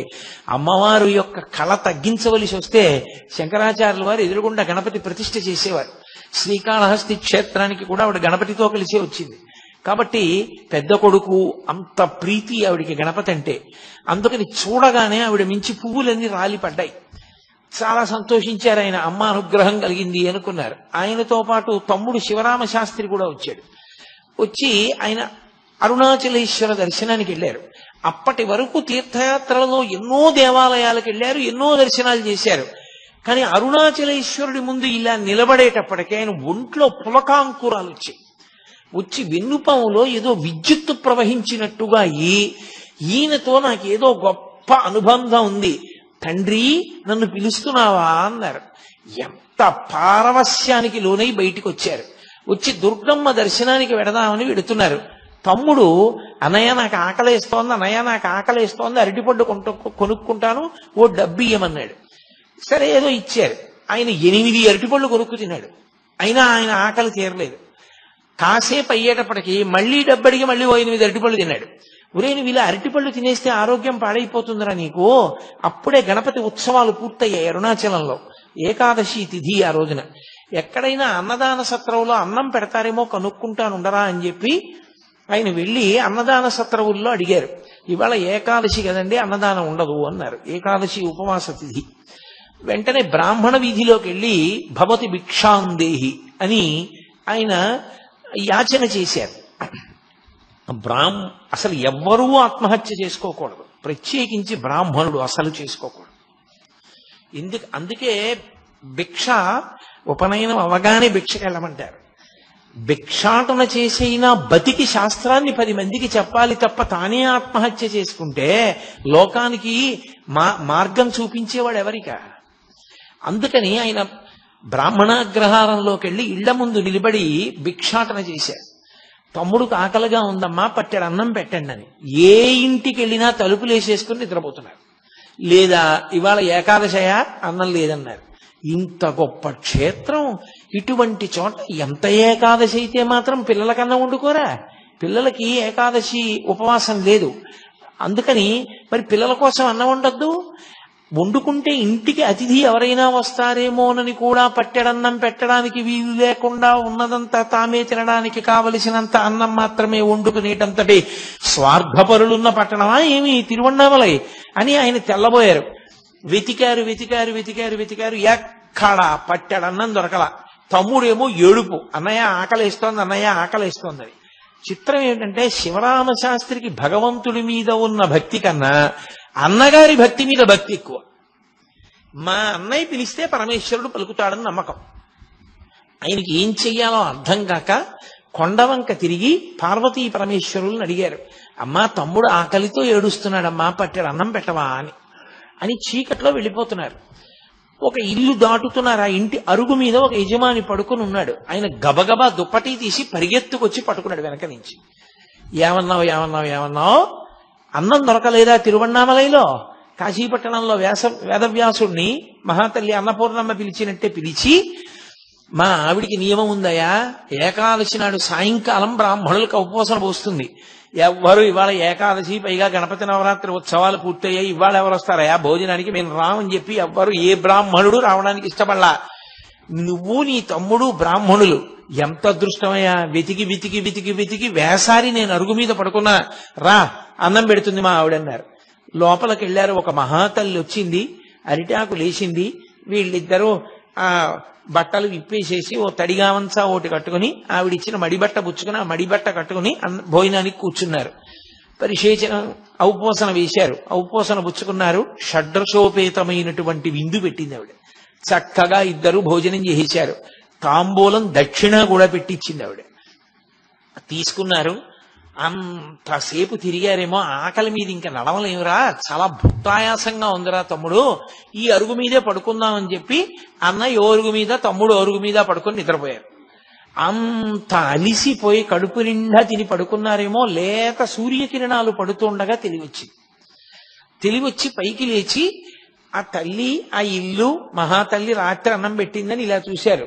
అక్కడ ఇల్లు లేదు, అది గణపతి గుడి. ఆ విఘ్నేశ్వరుడి గుడి అరుగుల మీద పడుకుని ఉన్నారు వాళ్ళిద్దరు. తమ్ముడిని పిలిచి అడిగారు, ఒరే రాత్రి మనం ఒక ఇంట్లో భోజనం చేశాం కదరా, ఒక తల్లి మనకు అన్నం పెట్టింది కదా, ఆ అరుగుల మీద కదా పడుకున్నాం అన్నాడు. అనుమానం ఏమన్నాయా, మన ఇద్దరం అలాగే కదా పడుకుని నిద్రపోయాం అన్నాడు తమ్ముడు. అని ఆయన తెల్లబోయాడు, ఇదేంటనయ్యా వినాయకుడు గుడి ఉంది ఇక్కడ ఇంటికి బదులు అన్నాడు. ఒరే రాత్రి మనకి నిజంగా అలా అన్నం పెట్టిందా అన్న చిత్తభ్రాంతి కలిగిందిరా మన ఇద్దరికి అన్నారు. తీరా చూస్తే రాత్రి ఆవిడ భోజనం పెట్టిన తరువాత ఇచ్చినటువంటి తాంబూలాలు కూడా వాళ్ళిద్దరి దగ్గరే ఉన్నాయి వాడిపోయి. ఏమాశ్చర్యం అని చెప్పి చుట్టుపక్కలంతా వెతికారు. అసలు అటువంటి దంపతులు లేరు, అటువంటి ఇల్లు లేదు. సాక్షాత్ పార్వతీ పరమేశ్వరులే ఆయనకి గణపతి దేవాలయంలో దర్శనమిచ్చి అన్నం పెట్టారు. అన్నం తిన్నారు, బయలుదేరారు. కానీ ఏమి పరమేశ్వరుని యొక్క పరీక్షో! ఆ అరుణాచల క్షేత్రంలో శేషాద్రి స్వామి ఎన్ని పరీక్షలు ఎదుర్కొన్నారో, భగవాన్ రమణులు ఎన్ని ఇబ్బందులు పడ్డారో, అంత కష్టము కావ్యకంఠ గణపతి ముని పడ్డారు. ఆనాటి నుండి 3 రోజులు అన్నదాన సత్రంలో ఒక పూట భోజనం పెట్టేవారు. రాత్రి అయ్యేసరికి ఏదో కాస్త మంచినీళ్లు తాగడమో కాస్త మజ్జిగ తాగడమో చేసి పడుకునేవారు అన్నదమ్ములు ఇద్దరు. ఎక్కడ అన్నం దొరికేది కాదు. 3 రోజులు అయిపోయిన తర్వాత అన్నదాన సత్రంలో 3 రోజుల కన్నా పెట్టం, వెళ్ళిపోమన్నారు. బయటికి వచ్చి ఎక్కడ భిక్షాటన చేసిన వారం చెప్పుకున్న ఒక్క పూట భోజనం తప్ప కడుపు నిండా 2 పూట్ల అన్నం తినడానికి కావలసినది ఏ ఒక్క రోజు లభించలేదు. ఈ తమ్ముడేమో ఆకలితో ఏడుపు. ఈ బాధ పడలేక ప్రతిరోజు ఆయన ఒక శ్లోకం రాసి హరసహస్ర రచన చేస్తాను అని ఒక శ్లోకాన్ని రచించడం, అరుణాచలం దేవాలయంలోకి వెళ్ళడం, అరుణాచలేశ్వరుడు ముందు నిలబడ్డం, ఏడుస్తూ అన్నం పెట్టమని ఆయన్ని స్తోత్రం చేయడం. చుట్టూ ఉన్న వాళ్ళందరూ వినేవారు. ఇతనెవరో భలే సంస్కృతంలో చెప్తున్నాడు రా పద్యాలు, కాబట్టి ఈ శ్లోకాలు విందామని రోజు ఆయన ఏడుస్తూ అన్నం కోసం శ్లోకం చెప్పే వాళ్ళకి జనం చేరేవారు. చక్కగా శ్లోకం వినేవారు. ఆయన ఏడుస్తూ అన్నం అడగడం, ఆయన బాధ చెప్పుకోవడం వినేవారు. శ్లోకం బాగుందని వెళ్ళిపోయేవారు. అన్నం మాత్రం ఎవరు పెట్టేవారు కాదు. ఏమిటి పరీక్ష అనుకున్నారు. అలా 1000 శ్లోకాలు అయిపోయాయి. ఆ 1000 శ్లోకాలు అయిపోయిన తర్వాత ఆయన అరుణాచలేశ్వరుడి ముందు చెప్పారు, రేపు సాయంకాలం నేను 1000 శ్లోకాలు నీ ముందు చదువుతాను, అప్పుడైనా అన్నం పెడతావా అన్నారు. అని ఆ మరునాటి సాయంకాలం ఆయన అరుణాచలేశ్వరుడి ముందు నిలబడి 1000 శ్లోకాలు చదువుతారని తెలిసి ఎంతమంది జనం చుట్టుపక్కల ఊళ్ళ నుంచి కూడా వచ్చి అరుణాచలేశ్వరుడి దేవాలయ ప్రాంగణం అంతా నిండిపోయింది ఆ శ్లోకాలు వినడానికి. ఉద్దండ సంస్కృత పండితులతో సహా వచ్చారు. అందులో భగవాన్ రమణులు, శేషాద్రి కూడా వచ్చారు. శేషాద్రి స్వామి, భగవాన్ రమణులు ఇద్దరు వచ్చి ఇద్దరు చెరో మూల నక్కి కూర్చుని వింటున్నారు. కానీ పరమ ఆకలితో నీరసించిపోయి బాధతో ఉండి శ్లోకాలు చెప్తున్నారేమో కావ్యకంఠ గణపతి ముని గమనించలేదు. ఆయన 1000 శ్లోకాలు చెప్పి వలవల ఏడ్చేశారు అన్నం కోసం. అప్పటి వరకు మాట్లాడని వారు ఒక్కసారి ఆ ఊళ్ళో ఐశ్వర్యవంతులందరూ ముందుకొచ్చి, మేము సిగ్గుపడుతున్నాం, ఇన్ని శ్లోకాలు రచన చేస్తే, హరసహస్రం చేస్తే తప్ప ఎవ్వరం అన్నం పెట్టలేదా మీకు? అన్నం పెట్టడం కాదు, మీలాంటి మహాపండితుడు అరుణాచల క్షేత్రాన్ని విడిచిపెట్టి వెళ్ళిపోవడానికి వీల్లేదు. అందుకే మీకు ఇక్కడ సంస్కృత పాఠశాలలో అధ్యాపకుడిగా ఉద్యోగం ఇస్తున్నాం అన్నారు. చాలా సంతోషం అన్నారు. సంస్కృత పాఠశాలలో అధ్యాపకుడిగా చేరారు. చిత్రం ఏమిటంటే వాళ్ళు నియమం పెట్టారు, మీరు తమిళ భాషలో చెప్పాలి, సంస్కృతంలో ఉన్న విషయాల్ని తమిళ భాషలో చెప్పాలి, కాబట్టి తమిళ భాషలో అనర్గళంగా మాట్లాడడం మీకు రావాలి అన్నారు. ఆయన అన్నారు, నాకు ఉద్యోగం ఇచ్చేసేయండి, నేను ముందు పాఠాలు చెప్పడం మొదలు పెడతాను, 10 రోజులు సమయం ఇవ్వండి, 10 రోజుల సమయంలో అనర్గళమైనటువంటి తమిళ భాషలో మాట్లాడి పిల్లలకు పాఠం చెప్తానన్నారు. అప్పటికి ఆయనకు ఒక ముక్క రాదు అందులో తమిళంలో. సరే చూద్దాం ఇంత గొప్ప కవి ఏమవుతుందో అని ఉద్యోగం ఇచ్చారు. 11వ రోజున ఆ కళాశాల ప్రధానోపాధ్యాయుడు అటుగా వస్తూ ఈయన 11వ రోజు వచ్చింది కదా ఏం చెప్తున్నాడని చూశారు. ఆయన మాట్లాడుతున్నటువంటి తమిళ భాష చూసి ఆయన తెల్లబోయారు, ఇంత గొప్ప తమిళం మనకు కూడా రాదు, 10 రోజుల్లో ఎక్కడ నేర్చుకున్నాడు రాని. అంతటి సరస్వతీ కటాక్షం. సరే సంస్కృత పాఠశాలలో చేరారు. విశాలాక్షమ్మ గారు కూడా కాపురానికి వచ్చారు. సంతోషంగా కాలం గడుపుతున్నారు. శివరామ శాస్త్రి కొంతకాలం అయిపోయిన తర్వాత నేను వెళ్ళిపోతానన్నాడు, ఇంటికి వెళ్ళిపోయాడు. నడుస్తుండగా అకస్మాత్తుగా ఆయనకు ఒక అనుమానం వచ్చి, ఏమిట్రా ఇలా ఎన్నాళ్ళు కూర్చుని ఎందుకు ఆ పాఠం చెప్పుకోవడం ఏమిటి, ఇంటికి రావడం ఏమిటి, పండితులందరూ చుట్టూ చేరడం ఏమిటి, వీళ్ళతో కావ్యగోష్ఠి ఏమిటి, అసలు నేను తపస్సు చేసి ఎన్నాళ్ళయింది, ఇలా కాదు, నాకు ఈ కావ్యాది విషయాల్లో ప్రవేశం ఉంది కానీ స్వరంతో నేను వేదం నేర్చుకోలేదు, కాబట్టి నేను వేదం నేర్చుకుంటానని ఒక వేద పాఠశాలలో చేరాడు. చేరి ఆ వేద పాఠశాలలో వేదాలన్నీ నేర్పేటటువంటి ఒక అధ్యాపకుడు ఉండేవారు. అనతి కాలంలో కొద్ది రోజుల్లోనే స్వరంతో వేదమంత్రాలన్నీ వచ్చేసాయి ఆయనకి. వచ్చేసి ఆయన సాయణాచార్యుల వారు చేసినటువంటి వేద భాష్యాలన్నీ చదివేసి వేదం నేర్పిన గురువు గారికి కొద్ది రోజుల్లోనే వేదమంత్రాలకి భాష్యం కూడా నేర్పారు. అంతటి ఉద్దండు కావ్యకంఠ గణపతి ముని అంటే, అంతటి సరస్వతీ కటాక్షం ఉన్నటువంటి మహానుభావుడు, అపర విఘ్నేశ్వర అవతారం ఆయన. కాబట్టి అటువంటి స్థితిలో ఉండే ఆయనకు ఒక రోజు అకస్మాత్తుగా ఆలోచన వచ్చింది. ఈ పైన మౌనస్వామి ఉన్నారంటారు కొండ మీద, అరుణాచలం వచ్చి నాళ్ళయింది, ఇంతమంది గుంపులు గుంపులుగా పోయి చూసొస్తుంటారు, ఎప్పుడూ మాట్లాడంటారు, ఒక్కసారి ఆయన్ని చూసొస్తే అనుకున్నారు. సరే ఎక్కడుంటారు ఏమిటి అని విశ్వనాథ అయ్యర్ అని ఆయన స్నేహితుడు, ఆయన్ని అడిగారు తీసుకెళ్ళమని. ఆయన సరే నేను తీసుకెడతాను, విరూపాక్ష గుహలో ఉంటారు రమ్మని తీసుకెడుతూ, అక్కడే పద్మనాభ స్వామి అని ఒక ఆయన ఉండేవాడు. ఆయన ఎప్పుడు రమణ మహర్షి మీద నిందా ప్రచారం చేస్తుండేవాడు. ఆయనకేం తెలుసు, ఆయనకేం తెలీదు, నేనే గొప్పవాడిని, నాకే అన్నీ తెలుసు అంటుండేవాడు. ఆ పద్మనాభ స్వామి మాటలు నమ్మి ఆయనకి అంతేవాసిగా మారిపోయాడు విశ్వనాథ అయ్యర్. ఈయనన్నాడు, రమణ మహర్షిది ఏం గొప్ప అండి, రమణుల సంగతి అలా వదిలి, అప్పటికి రమణులు అనేవారు కాదు, వెంకటరామన్ అనేవారు. వెంకటరామన్ ఏముందండి, ఆయనదేం గొప్ప కాదు, పద్మనాభ స్వామి వారు చాలా గొప్ప, మేము ఆయన శిష్యులం, ఆయన్ని చూపిస్తాను రండి అన్నారు. రమణులు ఎక్కడ ఉంటారని అడిగారు. విరూపాక్ష గుహలో ఉంటారు, అక్కడే పద్మనాభ స్వామి కూడా కూర్చుంటారన్నారు. సరే ఏదో మనకు కావలసింది దొరుకుతుందిగా పదండి అని చెప్పి వెళ్ళారు. వెళితే దురదృష్టం ఏమిటంటే ఆ రోజున విరూపాక్ష గుహలో స్వామి లేరు. స్వామి లేరు కదా వెళ్ళిపోదాం అంటుంటే ఈయన అన్నారు, కాదు ఇక్కడ దగ్గరలో మామిడి చెట్టు కింద మా గురువుగారు పద్మనాభ స్వామి వారు కూర్చుని ఉంటారు, రండి వెడదామన్నారు. వెడుతున్నారు.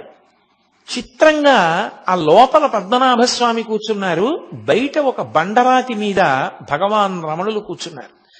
రమణులు అందరిలా ఇలా చూడరు, మీరు ఎప్పుడైనా చూశారో లేదో ఆయన చిత్రపటాలు, ఆయన చూపు గమ్మత్తుగా ఉంటుంది. ఏమిటో ఇలా చూస్తారు ఆయన. రామకృష్ణ పరమహంస చూపు గమ్మత్తుగా ఉంటుంది, భగవాన్ రమణుల యొక్క చూపు చాలా గమ్మత్తుగా ఉంటుంది. ఆయన ఇలా తలపెట్టి చూస్తూ ఉంటారు. ఆయన కావ్యకంఠ గణపతి ముని వంక అలా చూస్తున్నారు. ఆయన యొక్క తేజస్సు చూశారు కావ్యకంఠ గణపతి ముని. అబ్బా, సూర్యుని పగిది ఉన్నాడు రా మహానుభావుడని వంగి ఆయనకి నమస్కారం చేసి ఈ పద్మనాభ స్వామి వంక చూశారు. చూడగానే తెలిసిపోయింది ఆయన సమర్థత ఎటువంటిదో. ఆయనకి నమస్కారం చేయకుండా ఈయన దగ్గర కూర్చున్నారు. కూర్చునేటప్పటికి తీసుకొచ్చిన విశ్వనాథ అయ్యర్ గుండెలు జారిపోయి, అయ్య బాబోయ్ మా గురువు గారి పట్ల అపచారం అయిపోయింది, తర్వాత పిలిచి నన్ను దెబ్బలాడతారో ఏమిటో అలాంటివన్నీ తీసుకొచ్చాను.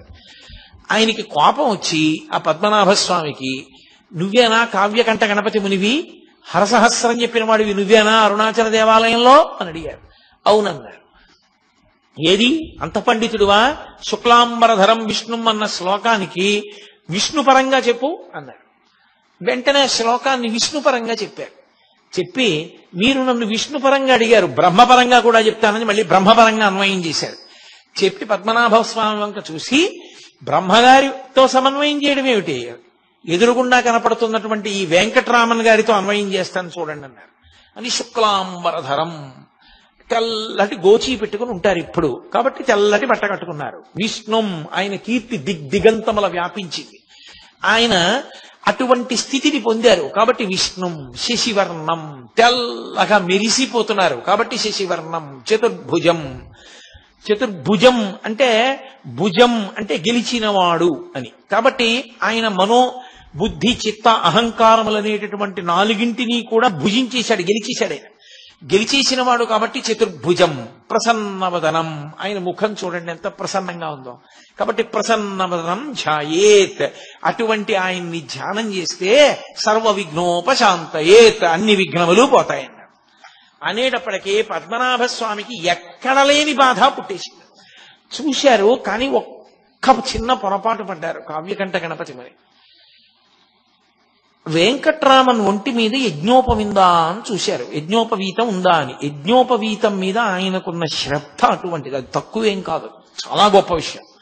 అసలు యజ్ఞోపవీతం ఎందుకు వేసుకున్నాడో తెలియకుండా, జీవితంలో ఒక్కసారి గాయత్రి చేయకుండా, రేపు పెళ్ళనగా ఇవాళ యజ్ఞోపవీతాలు వేసుకున్నటువంటి దౌర్భాగ్యులకి దాని వైభవం అర్థం కాదేమో గాని, పుట్టిన దగ్గర నుంచి గర్భాష్టమంలో ఉపనయనం చేసుకుని సంధ్యావందనానికి ప్రాణం పెట్టే మహానుభావులకి యజ్ఞోపవీతం మీద అంత గౌరవం ఉంటుంది అంటే అందులో ఏమి తక్కువ భావన ఏం లేదు, దాన్ని ఏమి తక్కువ చేసి చూడవలసిన అవసరం ఏం లేదు.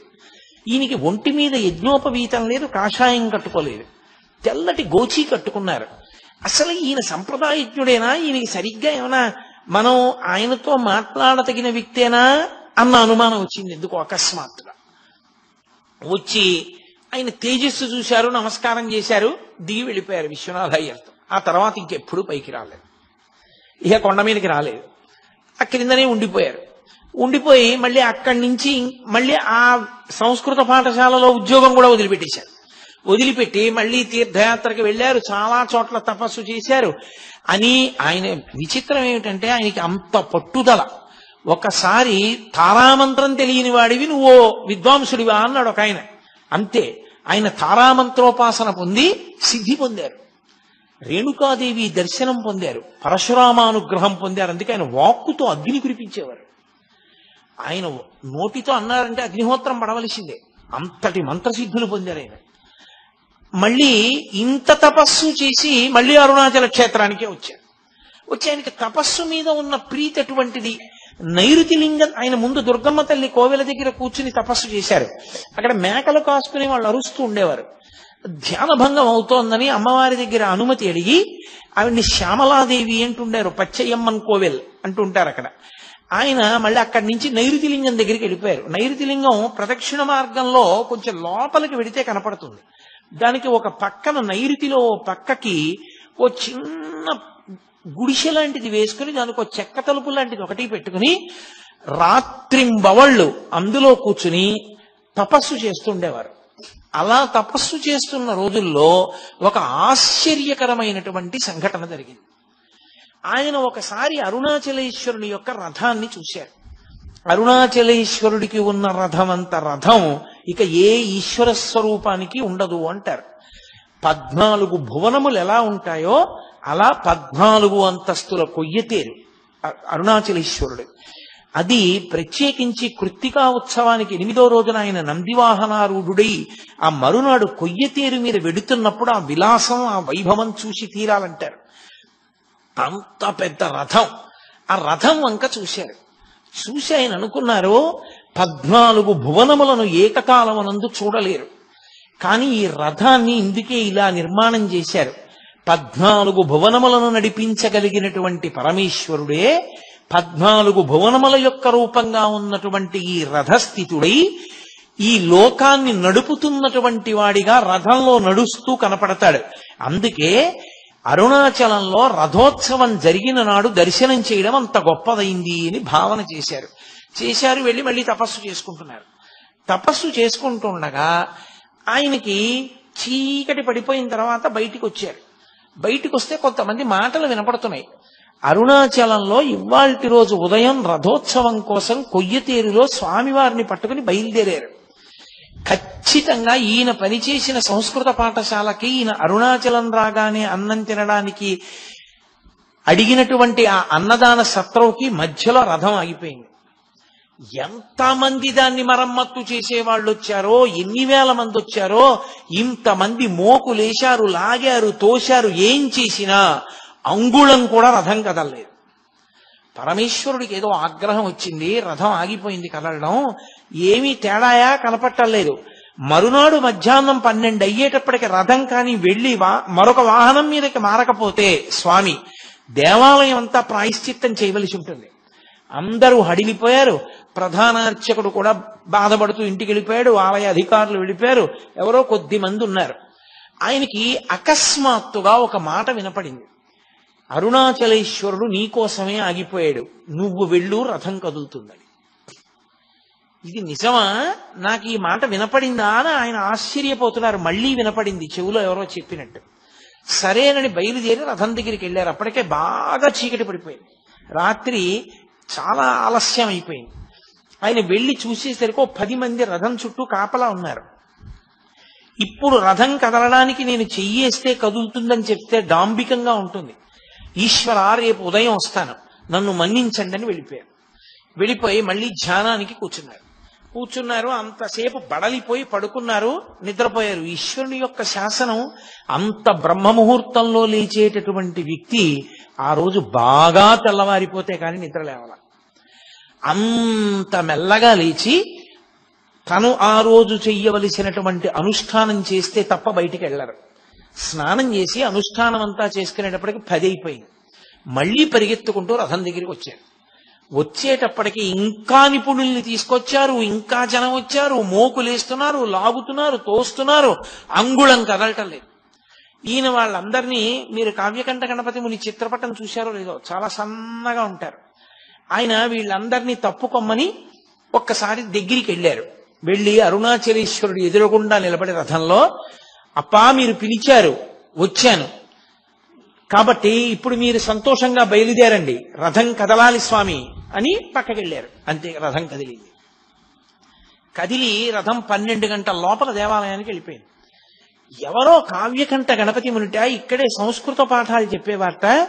ఆయన నైరుతిలింగం దగ్గర తపస్సు చేస్తున్నారట. ఆయన వస్తే రథం కదిలింది. ఏమిటి విచిత్రం అని ఆయన వెంటబడ్డారు జనం. ఆయన ఎవ్వరికీ కనపడకుండా బ్రాహ్మణ వీధిలోకి వెళ్ళిపోయి అక్కడ భోజనం చేశారు. విశ్వనాథ అయ్యర్ గారితో కలిసి భోజనం చేశారు. భోజనం చేసి వెంటనే ధ్యానంలోకి వెళ్ళిపోయారు. ఆ ధ్యానంలో ఆయనకు ఒక విషయం కనపడింది. నువ్వు వస్తే తప్ప రథం కదలలేదు. అంటే నువ్వు గొప్పవాడివని ప్రకటించడానికి రథం కదలలేదా? నువ్వు పరమభక్తుడివని లోకానికి తిరిగి చెప్పడం ప్రధానమా? లేకపోతే నిన్ను చూడాలని అరుణాచలేశ్వరుడు కదలలేదా? ఎందుకు కదలలేదు రథం? ఎందుకు ఆగిపోయింది? నువ్వు వెళ్ళాక ఎందుకు కదిలింది అని ఆయన. ఆ వాగ్రథం కదలాలంటే నువ్వు ఆయన దగ్గరికి వెళ్ళాలి. ఇతపూర్వం నువ్వు పొరపాటు పడ్డావు ఆయన గురించి. ఇప్పుడు నువ్వు ఆయన దగ్గరికి వెళ్ళు, ఆయన దర్శనం చేసి ఆయనకి నమస్కరించు, ఆయన మాట్లాడతారు. ఆయన మాట్లాడగానే నీ రథం కదులుతుంది. ఇన్నాళ్ళు తపస్సు అని తిరుగుతున్నావుగా, ఇప్పుడు అసలు తపస్సు అంటే ఏమిటో తెలిసి నీలోని రథం కదిలి అద్భుతమైనటువంటి కవనము, లోకాన్ని ఉద్ధరించగలిగినటువంటి స్తోత్రాలు, మంత్ర సంబంధమైనవి నీ నుండి జాలువారతాయి. ఈ 2 రథములు కదపడానికే నా రథాన్ని ఆపి పిలిచాను, ఎక్కుకొండ అనిపించి. ఆయన వెంటనే లోపలికెళ్ళి ఇక విశ్వనాథ అయ్యర్ని కూడా పిలవాల. మంచి ఎండాకాలం, గబగబా ఉత్తరీయం తీసి భుజం మీద వేసుకుని అరుణాచలం కొండెక్కడం మొదలుపెట్టారు. విరూపాక్ష గుహలో ఉంటారు స్వామి. విరూపాక్ష గుహలోకి వెళ్ళడం అంత తేలిక కాదు. ఆ రోజుల్లో జనం విపరీతంగా వెడుతుండేవారు. అందులో కృత్తికా దీపోత్సవంలో స్వామివారి ఊరిదిగింపు వాహనాల మీద జరుగుతున్నంతసేపు స్వామి దగ్గర ఉంటారు. అయిపోగానే రమణుల దగ్గర వెళ్ళిపోతారు అందరూ. ఆ విరూపాక్ష గుహ చుట్టూ ఓ తడిక కట్టి తలుపులు పెట్టి తాళం వేసేవాడు పళనిస్వామి.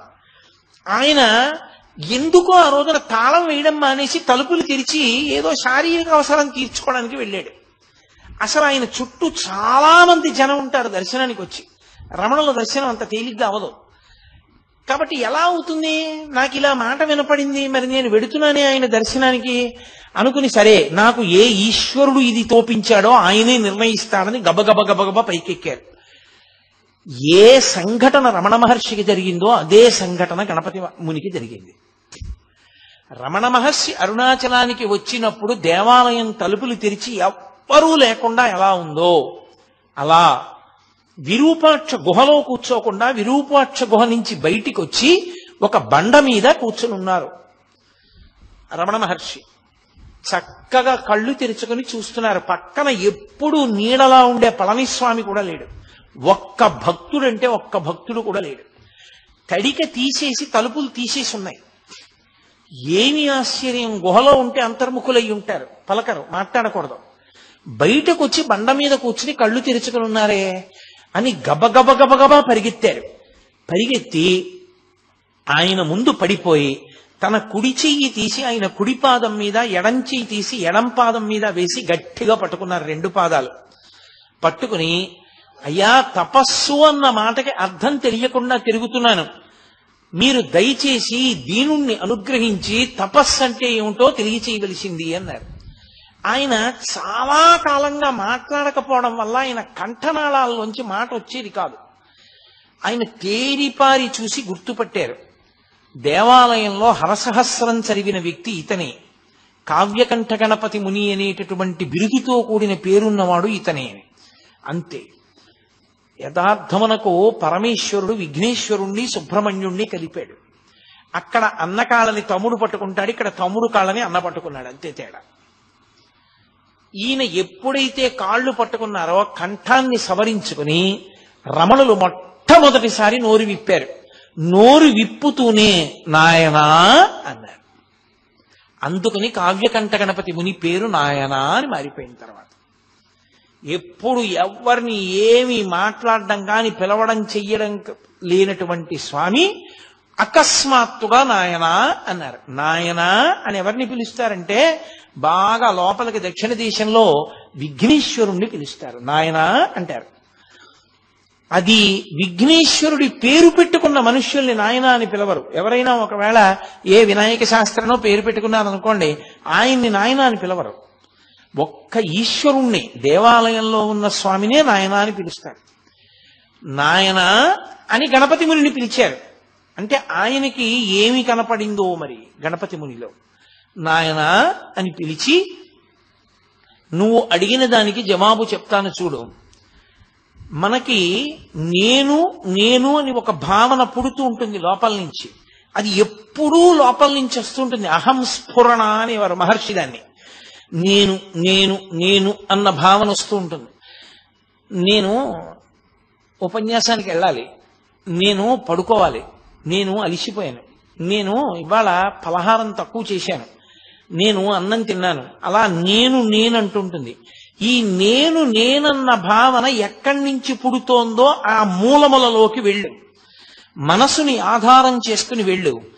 ఏ మూలం దగ్గరికి వెడతావో ఆ మూలం దగ్గరికి వెళ్ళినప్పుడు మనసు అందులో లయమైపోతుంది. ఆ లయమైపోయినటువంటి చోటే తపస్సు యొక్క సిద్ధి పొందేటటువంటి చోటు. నువ్వు మంత్రజపం చేస్తున్నావు, మంత్రజపం చేసేటప్పుడు మంత్రము యొక్క నాదము ఎక్కడ మొదలవుతోందో, ఆ నాదం ప్రారంభ స్థానం ఎక్కడుందో అక్కడికి వెళ్ళు. వెనక్కి వెడితే ఆ స్థానమునందు ఆ మనసు లయమైపోతుంది. అదే తపస్సు అని 2 వాక్యాలు చెప్పారు. చెప్పగానే ఆయన ఆశ్చర్యపోయి, ఇన్ని గ్రంథాలు చదివాను, ఇంతమంది మహాత్ముల్ని కలిశాను, కానీ తపస్సన్న మాటని ఇంత అద్భుతంగా నిర్వచనం చేసినటువంటి వారు నాకు ఇప్పటి వరకు కనపడలేదు.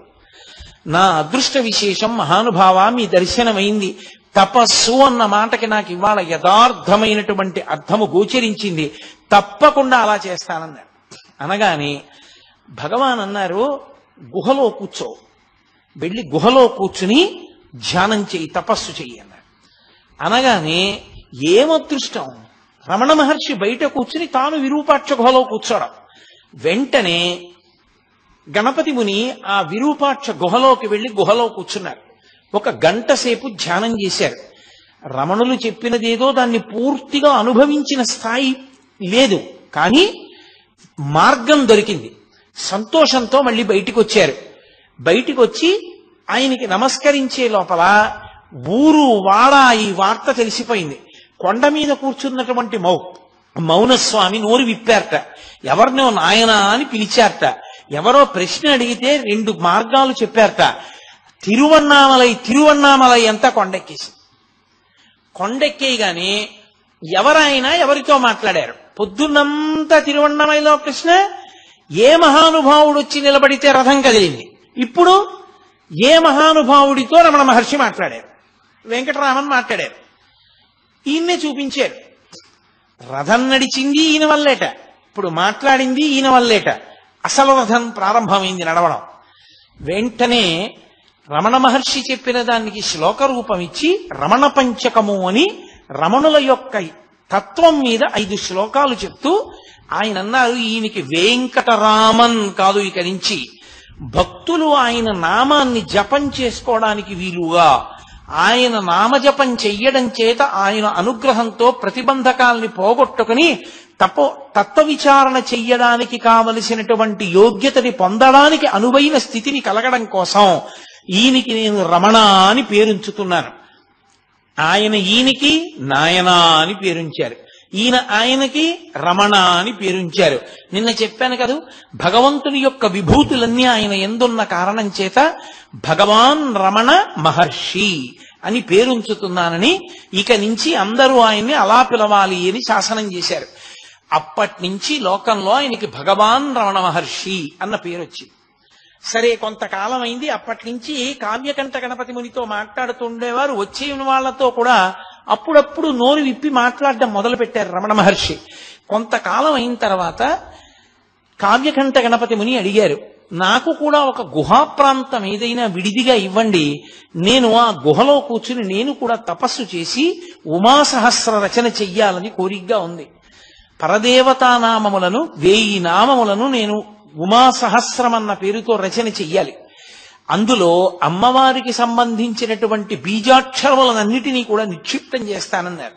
రమణ మహర్షి స్వయంగా కావ్యకంఠ గణపతి ముని చెయ్యి పట్టుకుని అక్కడే ఉన్నటువంటి మామిడి చెట్టు గుహ అంటారు, చ్యుత గుహ అని, ఆ గుహలోకి తీసుకెళ్లి నువ్వు ఇదిగో ఈ గుహా ప్రవేశం చేసి ఈ గుహలో కూర్చుని ఇక్కడ నుండి నువ్వు ఆ ఉమాసహస్ర రచన చేయవలసింది అన్నారు. 20 రోజుల లోపల ఈ సహస్రాన్ని పూర్తి చేస్తాను.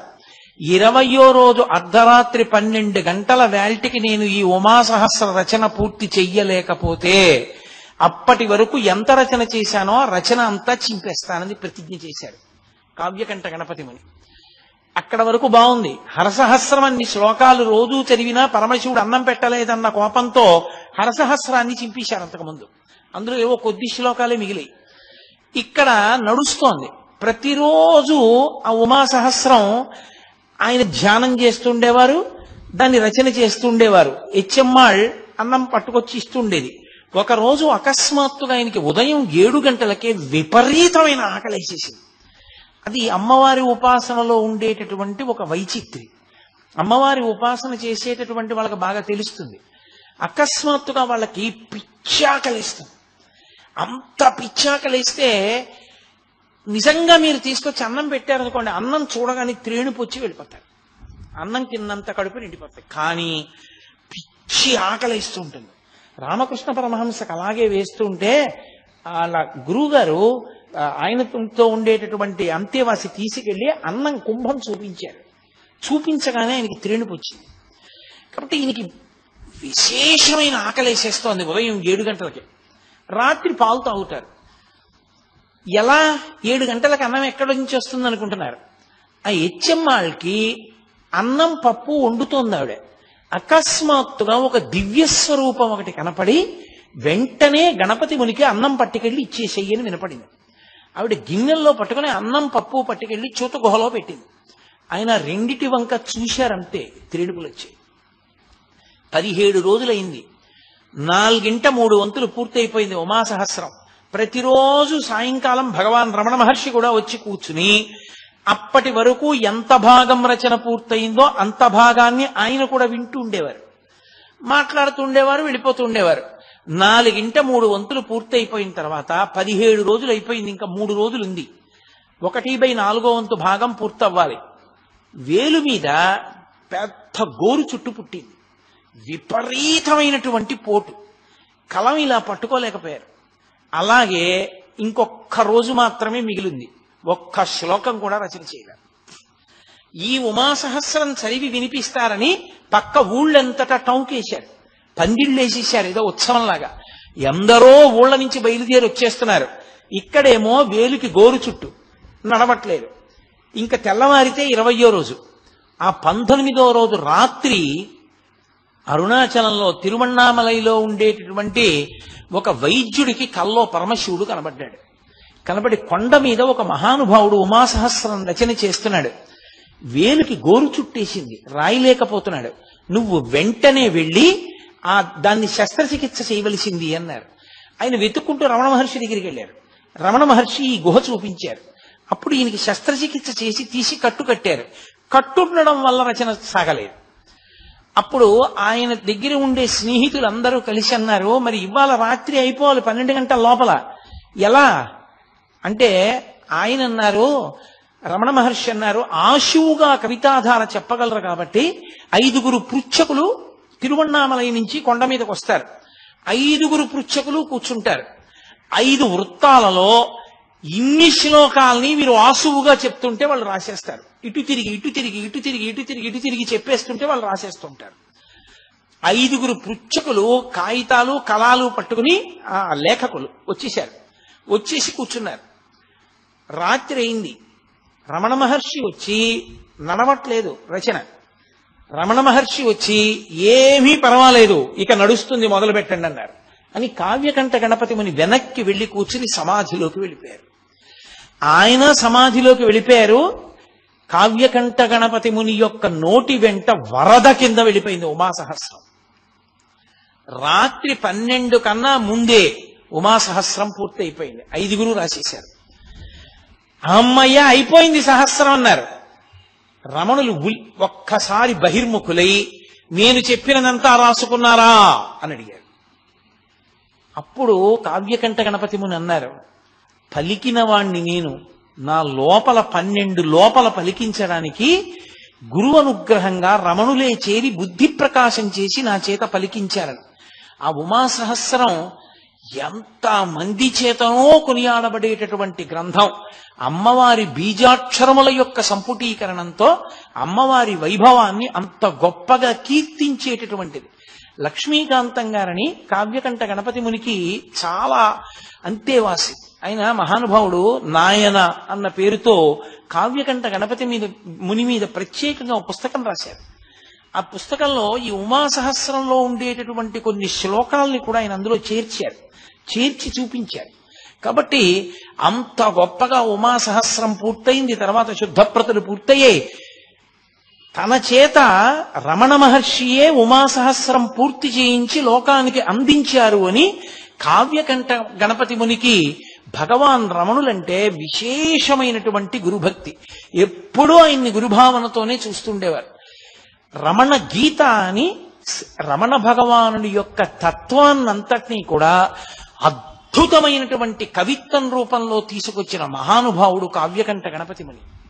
ఎందుచేత అంటే ఎందరో వచ్చి ఆయన్ని ప్రశ్నలు వేస్తూ ఉండేవారు. అందులో ప్రధానమైన ప్రశ్నలు కొన్ని ఉండేవి. వాటికి జవాబు చెప్పేవారు. చెప్పిన జవాబులు లోకానికి అందకుండా పోతాయేమోనని జాగ్రత్త తీసుకున్న వాళ్ళు ఇద్దరు. ఒకరు సూరి నాగమ్మ గారు, ఒకరు కావ్యకంఠ గణపతి ముని. ఒక్కొక్క చోట ఆయనే శిష్యుడిగా వచ్చి రమణ మహర్షిని అడిగితే ఏం చెప్తారో ఊహించి, వచ్చినటువంటి వాళ్ళు అడిగిన ప్రశ్నలకి జవాబులు రమణులు ఏం చెప్పారో చూసి, వీటిని గీత, భగవద్గీత అర్జునుడికి కృష్ణుడు ఎలా చెప్పాడో అలా రమణ గీత అన్న పేరుతో రచన చేశారు ఆయన. దానికోసం ఆయన రమణులతో కలిసి స్కందాశ్రమంలోనే ఉన్నారు.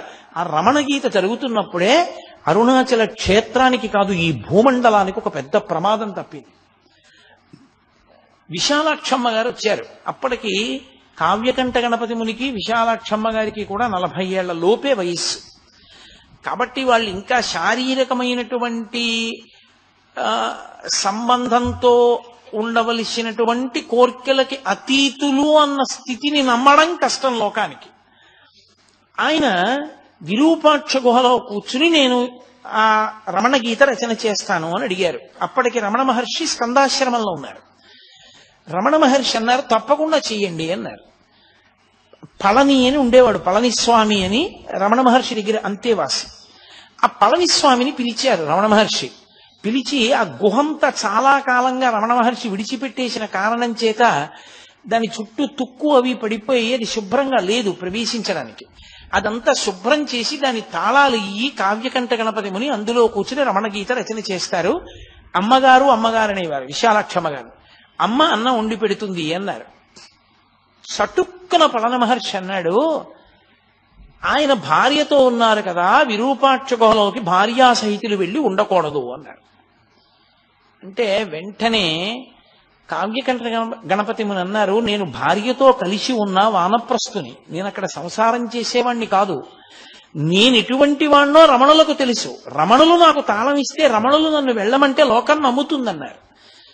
వెంటనే రమణ మహర్షి భృకుటి చిప్పించి పళనిస్వామి వంక తిరిగి, నువ్వు ఆ గుహంతా శుభ్రం చేసి ఆయనకి తాళం ఇయ్యి లోపలికి ఎడతారు అన్నారు. సాయంకాలం అయిపోయింది. ఆయన విశాలాక్షమ్మ గారితో కలిసి విరూపాక్ష గుహకు వెళ్ళారు. లోపలికి వెడదాం, కాస్త పెరుగన్నం పట్టుకుని వెళ్ళారు. రాత్రి తినడానికి రేపటి నుంచి వంట మొదలు పెడదామని వెడితే దానికి పెద్ద తాళం కప్ప వేసేసింది. ఆయన మళ్ళీ స్కందాశ్రమానికి వెళ్ళారు. భార్యని చెమ్మాళ్ళని అక్కడ ఉంచి పైకి వెళ్ళారు. అయ్యా, ఆ పళనిస్వామి ఆ గదిని ఆ విరూపాక్ష గుహ దగ్గర శుభ్రం చేయలేదు, తాళం వేసేసింది, తాళం కూడా నాకు ఇవ్వలేదు అన్నారు. అంటే రమణ మహర్షి ఆయన వంక తిరిగి పళనిస్వామి వంక తిరిగి, ఏమయ్యా నేను తాళంచి విమ్మన్నాను కదా, ఇవ్వలేదా, కావ్యకంఠులకు ఇచ్చేసేయి అన్నారు. ఆయన అన్నాడు లేచి నిలబడి, ఏమి అందులో సంసారం చేద్దామనే, నీకెందుకు విరూపాక్ష గుహ, ఎక్కడ కూర్చుని రాయకూడదు అన్నాడు. విపరీతమైన ఆగ్రహం వచ్చేసింది కావ్యకంఠ గణపతి మునికి. వచ్చేసి, నా యొక్క జీవితాన్ని తప్పు పట్టావు, నా వానప్రస్థాన్ని తప్పు పట్టావు, నా భార్యతో కలిసి విరూపాక్ష గుహలో సంసారం చేస్తానన్నావు, ఇంత దారుణమైన మాట నా మీద మాట్లాడావు కనుక ఈ పృథివి తగలబడిపోవుగాక నా ఆగ్రహము చేత, నా శక్తి ఏదైతే గణపతి నా వాక్కు యథార్థము చేయుగాక అని విపరీతమైన ఆవేశంతో తాళం చెవి పుచ్చుకోకుండా వెళ్ళి ఒక రాయి తీసుకుని ఆ తాళం కప్పని కొట్టారు. కొడితే ఆయనకి పరశురామ మంత్రాలు ఉన్నాయి. ఆ అగ్నిహోత్ర ప్రభావానికి తాళం ఊడి కింద పడిపోయింది. ఆ రాతికి అది పడదు. ఆయన వెంటనే గుహలోకి వెళ్ళిపోయారు. గుహలోకి వెళ్ళిపోయి ఆ ఎదురుగుండా ఉన్నటువంటి ఒక రాతి మీద కూర్చుని భూమి వంక తీవ్రమైనటువంటి దృక్కులతో భూమి వంక చూస్తున్నారు. రమణ మహర్షి గమనించారు. పరమ ప్రమాదం వచ్చింది. ఇంత మంత్రజపం చేసేశాడు, ఇంత జపం చేసేశాడు, మంత్రసిద్ధులు పొందేశాడు. పొంది కోపానికి వశుడైపోయాడు. వశుడైపోయి ఇప్పుడు తనకున్నటువంటి శక్తినంతటినీ భూతలం మీద పెట్టాడు. ఈ భూమిని పాడు చెయ్యాలనుకుంటున్నాడని ఆయన బయటికి వచ్చి నిలబడి స్కందాశ్రమంలో ఒక్కసారి ఆకాశం వంక చూశారు. చూసేటప్పటికే అకస్మాత్తుగా మబ్బులు వచ్చేసి, మబ్బులొచ్చి మెరుపులు, పిడుగులు, వర్షం ప్రారంభమైంది. ప్రారంభం అవగానే అందరూ ఆశ్రమంలోకి వెళ్ళిపోయారు. ఒక్క రమణ మహర్షి మాత్రం లోపలికి వెళ్లకుండా చాలా గంభీరంగా, చాలా తీవ్రంగా ఆలోచిస్తూ అలా నిలబడి ఆకాశం వంక చూస్తున్నారు. పిడుగులు పడుతున్న ధ్వనులు వినపడుతున్నా. ఒక్కసారి ఆయన గొణిగినట్లయింది. ఈ భూతలం 14 భువనములు పాడైపోవాలన్నాడు. 14 భువనములు పాడైపోవడం కన్నా 14 భువనముల స్వరూపమైన అరుణాచలేశ్వరుని యొక్క రథము తగలబడిపోవుగాక అన్నాడు. అనగానే పిడుగు వెళ్ళి అరుణాచలేశ్వరుడి యొక్క రథం మీద పడి ఆ రథం కాలిపోయింది. కాలిపోవడం ఏమిటి, మీరు ఎవరైనా వెళ్ళిన వాళ్ళు ఉంటే తెలుస్తుంది. స్కందాశ్రమం నుంచి విరూపాక్ష గుహకి దగ్గరగానే ఉంటుంది దారి, కానీ చాలా కష్టం నడవడం. ఎంత జాగ్రత్తగానో నడవాలి, కాళ్ళు జారిపోతాయి. అందున అంత వర్షం పడినప్పుడు జారి పడిపోతారు. అతి వేగంతో వచ్చేసి విరూపాక్ష గుహలోకి వెళ్ళి కావ్యకంఠ గణపతి ముని చేయి పట్టుకున్నారు. పట్టుకోగానే గురువు గారు వచ్చారని లేచి నిలబడ్డారు. నాకు చేతిలో చెయ్యి వేసి ప్రమాణం చెయ్యి అన్నారు. దేనికన్నారు కావ్యకంఠ గణపతి ముని. ఇన్ని మంత్రసిద్ధులు పొందావు, కానీ కోపానికి వశపడి లోకాన్నే పాడు చెయ్యాలనుకున్నావు, ఇంకెప్పుడు జీవితంలో కోపానికి వశపడదని ప్రమాణం చెయ్యి అన్నారు. వెంటనే చేతిలో చెయ్యేసి ప్రమాణం చేశారు, ఇంకెప్పుడు నేను కోపానికి వశుణ్ణి కాదని. అందుకే స్థాయిని బట్టి కోపాన్ని అణుచుకునే శక్తి లేకపోతే ఉపద్రవాలు వస్తాయి. ఆ రోజున అరుణాచలేశ్వరుడి రథం తగలబడిపోయింది. తగలపడిపోవడం వల్ల రమణులు అన్నారు, పోన్లేండి ఈ కారణం చేత స్వామికి కొత్త రథం ఏర్పడింది అన్నారు. మళ్ళీ నూతనమైనటువంటి రథాన్ని స్వామికి తయారు చేశారు. కావ్యకంఠ గణపతి ముని యొక్క వాక్కు అంత ప్రమాదకరం, అంటే అంత శక్తివంతమైంది. అన్ని మంత్రముల యొక్క ఉపాసన, అన్ని సిద్ధులను పొందారు మహానుభావుడైన. అటువంటి వ్యక్తి అరుణాచలంలోనే ఉండి స్కందాశ్రమానికి వెళ్ళిపోయారు. తర్వాత విరూపాక్ష గుహలో ఆయన కూర్చోలేకపోయారు. ఎండ వేడికి లోపల గాలి లేక అందులో కూర్చోలేక భార్యని చెన్నై పంపించేసి ఆయన స్కందాశ్రమానికి వెళ్ళిపోయారు. వెళ్ళిపోయి ఆ స్కందాశ్రమంలో రమణ మహర్షితోటే కూర్చుని ఆ రమణ గీత పూర్తి చేశారు. ఆ రమణ గీత పూర్తయిపోయిన తర్వాత ఆయన అసలు భగవాన్ రమణుల యొక్క తత్వం లోకంలో ప్రకాశించడానికి, రమణ వైభవం ప్రకాశించడానికి చాలా చాలా కారణభూతులైన వ్యక్తుల్లో ఒకరు కావ్యకంఠ గణపతి ముని. అసలు ఇంకా యథార్థంగా చెప్పాలంటే వాళ్ళిద్దరూ విఘ్నేశ్వర సుబ్రహ్మణ్య స్వరూపాలు. వాళ్ళిద్దరూ కలిసి జీవితంలో అపురూపమైన సంఘటనలకు కారణమయ్యారు అరుణాచల క్షేత్రంలో. ఇద్దరికీ అరుణాచల క్షేత్రంతో అంత సంబంధం.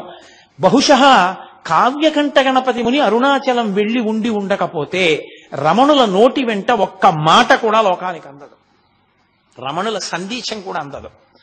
కావ్యకంఠ గణపతి ముని కారణంగానే ఆ రథం కదిలింది. అది తరువాతి కాలంలో ఎందరికో మార్గదర్శనమైంది. ఆ తరువాత తిరువత్తూరు వెళ్ళిపోయారు. నేను యాత్రకు వెడతాను అని చెప్పి బయలుదేరారు. రమణుల నోటి వెంట ఏదీ అనవసరంగా రాదు. యాత్రకు బయలుదేరుతుంటే రమణులు అన్నారు, మీతో వాసుదేవ శాస్త్రిని తీసుకెళ్ళండి అన్నారు. ఎందుకన్నారో అలా అని వాసుదేవ శాస్త్రిని కూడా తీసుకెళ్లి చెన్నైలో బయలుదేరుతూ అన్నారు, అనవసరంగా రమణులు ఇతన్ని పంపించారు, ఎందుకు పంపించారో అని ఇవాళ మనం ఏ దిక్కుగా వెడదామని అడిగారు వాసుదేవ శాస్త్రిని. ఆయన అన్నాడు, మనం తిరువత్తూరు దిశగా వెడదాం, దానికి ఆదిక్షేత్రం అని పేరు, అదే మొదటి క్షేత్రం, అటు వెడదామన్నాడు. తిరువత్తూరు వెళ్ళారు. అక్కడే కావ్యకంఠ గణపతి మునికి కపాలి శాస్త్రితో అనుబంధం ఏర్పడింది. కపాల శాస్త్రి పుస్తకాలు మీలో ఎవరైనా చదివారేమో నాకు తెలియదు. కావ్యకంఠ గణపతి ముని ఎంతటి మహాప్రకాండుడో, ఎంతటి సంస్కృత భాషా ధురీనుడో, అంతటి గొప్ప రచనా వైభవం ఉన్నవాడు, మహావేదాంతి ఆయన కూడా. కపాలి శాస్త్రి ఎన్నో గ్రంథాలు రచించారు. ఆయన ఇటు రమణులతోటి అటు అరవిందులతోటి కూడా సంబంధం ఉన్న వ్యక్తి. కాబట్టి అటువంటి ఆయన ఒక పాడుపడిపోయినటువంటి విఘ్నేశ్వర దేవాలయంలో కూర్చుని 20 రోజుల నేను ఇక్కడ 18 రోజుల పాటు రమణులు నాకు ఎటువంటి తత్వాన్ని తపస్సుకి చెప్పారో అటువంటి తపస్సు చేస్తాను అని పగటి పూట అన్నం తినడం కూడా మానేసి ద్రవ పదార్థం ఒక్కటే పుచ్చుకునేవారు. 18 రోజులు అయిపోయిన తర్వాత ఇక్కడ కావ్యకంఠ గణపతి ముని కూర్చుని జపం చేస్తున్నారు. మంచి సమాధిలోకి ప్రవేశించే ప్రయత్నంలో ఉన్నారు. ఆయన చెప్పిన మార్గంలో లోపలికి వెళ్ళి అన్వేషిస్తున్నారు, ఎక్కడి నుంచి పుడుతోంది నేనన్న భావన అన్నది. ఆయన చేస్తుండగా సాయంకాలం 4 అలా అవుతుండగా విపరీతమైన నీరసం వచ్చేసి అసలు కూర్చోలేక శవాసనం వేసేసి శవాసనం మీ అందరికీ తెలిసిన్నదే, నేల మీద పడుకుని నా గురువు రమణ భగవానులు ఉంటే బావుణ్ణు అన్నారు. ఆశ్చర్యం ఏం జరిగిందంటే, అక్కడ అరుణాచలంలో రమణ మహర్షి ఎక్కడ కూర్చుని ఉన్నారో అక్కడి నుంచి ఒక్క ఎగురు పైకి ఎగిరి కింద పడ్డారు ఆసనం మీద. అక్కడ ఏమైందో తెలుసా, ఈయన ఎగిరి కింద పడే లోపల నా గురువు రమణులుంటే బావుణ్ణు అనుకున్నారు. అంతే. శవాసనం వేసి పడుకున్న కావ్యకంఠ గణపతి ముని యొక్క గుండెల మీద ఎడంచి పెట్టి గట్టిగా నొక్కి కుడి చేతిని ఆ బ్రహ్మరంధ్రం దగ్గర మాడు దగ్గర పెట్టి నొక్కారు రమణ మహర్షి. కొద్ది కాలం, నేను చెప్పినంతసేపు కూడా లేదు, ఇలా నొక్కారు. రమణులు వచ్చారని అర్థమైంది కావ్యకంఠ గణపతి మునికి. ఒక్కసారి దొల్లి ఆయన పాదములు చూద్దాం అనుకున్నారు, కానీ ఎడంచేతో గుండె నొక్కి పెట్టడంలో రమణుల స్పర్శ వలన పులకాంకిత గాత్రుడైపోయి ఒళ్ళంతా విద్యుద్వలయాలు ప్రవహిస్తున్నట్లుగా అయిపోయి ఆయన కదలలేకపోయారు, అలాగే ఉండిపోయారు. అంతే. ఇక్కడున్నవారు ఇక్కడే ఉన్నారు, అక్కడికి వెళ్ళారు. ఒక్కసారి ఆ రహస్యం బయట పెట్టారు రమణ మహర్షి. తన నోటి వెంట తానే ఒక్కసారి జారిపోయారు నోరు. అవును, తిరువత్తూరు క్షేత్రంలో ఫలానా చోట వెడుతున్నప్పుడు చీకటిగా ఉంటుంది, పాడుపడిపోయిన గణపతి దేవాలయం ఉంది కదూ అన్నారు. ఎప్పుడూ తిరువణ్ణామలై విడిచిపెట్టి వెళ్ళని వ్యక్తికి ఎలా తెలుసది? ఆయన వెళ్ళారు. అక్కడికి వెళ్ళి కావ్యకంఠ గణపతి మునికి సూక్ష్మ శరీరంతో వెళ్ళి హస్తదీక్ష ఇచ్చారు. బహుశః నాకు తెలిసినంత వరకు రమణుల వాంగ్మయంలో ఆయన హస్తదీక్ష పొందినటువంటి ఏకైక వ్యక్తి కావ్యకంఠ గణపతి ముని ఒక్కరే. వాళ్ళిద్దరి అనుబంధం అటువంటిది. ఆ తరువాత అక్కడ 20 రోజులు దీక్ష పూర్తి చేసేశారు. పూర్తి చేసి చాలా ప్రదేశాలు తిరిగారు, వచ్చారు. ఆ మహాతల్లి కావ్యకంఠ గణపతి ముని యొక్క భార్య గారు విశేషంగా మంత్రజపం చేసేవారు. ఆవిడ కూడా మంత్రజపం చేసే వాళ్ళకి ఎప్పుడైనా దృష్టి మరలిపోతోంది అనుకోండి, వాళ్ళు ఏం చేస్తారంటే కాస్త విభూతి తీసి నోట్లో వేసుకుంటూ ఉంటారు. ఆవిడికి తరచుగా విభూతి తీసుకోవడం అలవాటు. అలా అస్తమానం విభూతి తీసుకోవడం వల్ల ఏమైపోయిందంటే ఆవిడ నెత్తురంతా విభూతి కలిసిపోయి గడ్డల కింద ఏర్పడిపోయి ఆవిడకి ప్రాణోత్క్రమణ కాలం ఆసన్నం అయిపోయి ఆవిడ ప్రాణం విడిచిపెట్టేసే ముందు కూడా మంత్రజపం చేస్తూనే ప్రాణం వదిలిపెట్టేసింది. ఆవిడే నిరంజనానంద స్వామి వారిని వేడుకుని ఆ మాతృభూతేశ్వరాలయంలో వెనక శ్రీచక్రం ఉండాలి అని చెప్పి నిరంజనానంద స్వామి వారిని బ్రతిమాలి శ్రీచక్రం అక్కడ ఉండేటట్టుగా ఉత్సాహం తీసుకొచ్చినటువంటి వ్యక్తి కావ్యకంఠ గణపతి ముని గారి భార్య అయినటువంటి విశాలాక్షమ్మ గారి.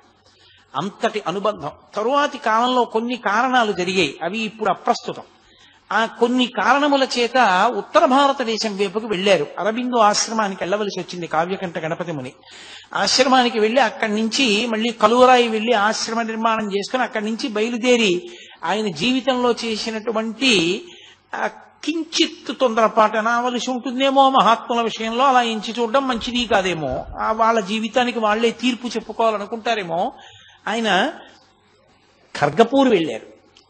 వెడితే ఈయన సాక్షాత్ గణపతి అంశ అని తెలిసిన కారణం చేత చూసే భక్తులందరూ సంతోషిస్తారు కదా అని గణపతి నవరాత్రి ఉత్సవాల్లో కావ్యకంఠ గణపతి మునినే విఘ్నేశ్వరుడిగా తీసుకెళ్లి కూర్చోపెట్టి ఆవాహన మంత్రం దగ్గర నుంచి చెప్పేసి అక్కడ అర్చన చేసే బ్రాహ్మణుడు ఏం చేశాడంటే పూజ అంతా చేయించి నీరాజనమిచ్చి ఉద్వాసన మంత్రం చెప్పేశాడు. ఉద్వాసన మంత్రం చెప్తే అయిపోయింది, ఇంకా వెళ్ళిపోమ్మని. అది మొట్టమొదటి ప్రమాద ఘంటిక. ఆ ఉద్వాసన మంత్రం చెప్పగానే ఆయన నవ్వారు.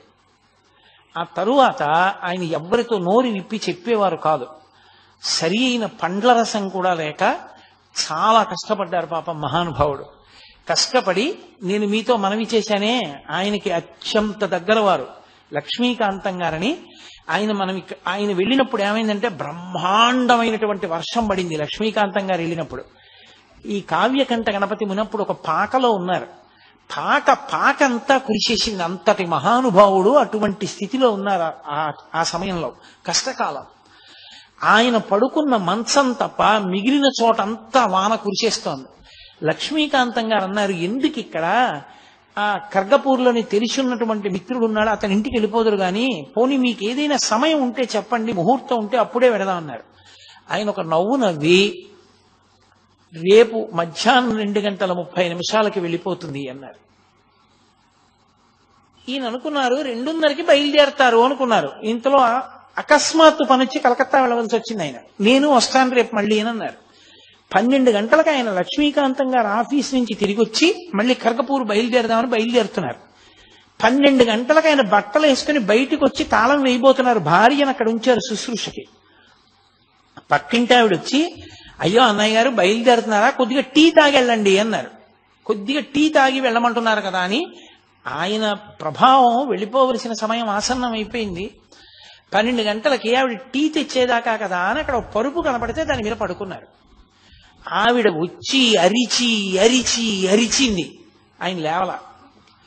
ఏంటి ఇంత ముద్దు నిద్రపోయారు ఇవ్వాలని ఆవిడ వెళ్ళిపోయింది టీ పట్టుకుని.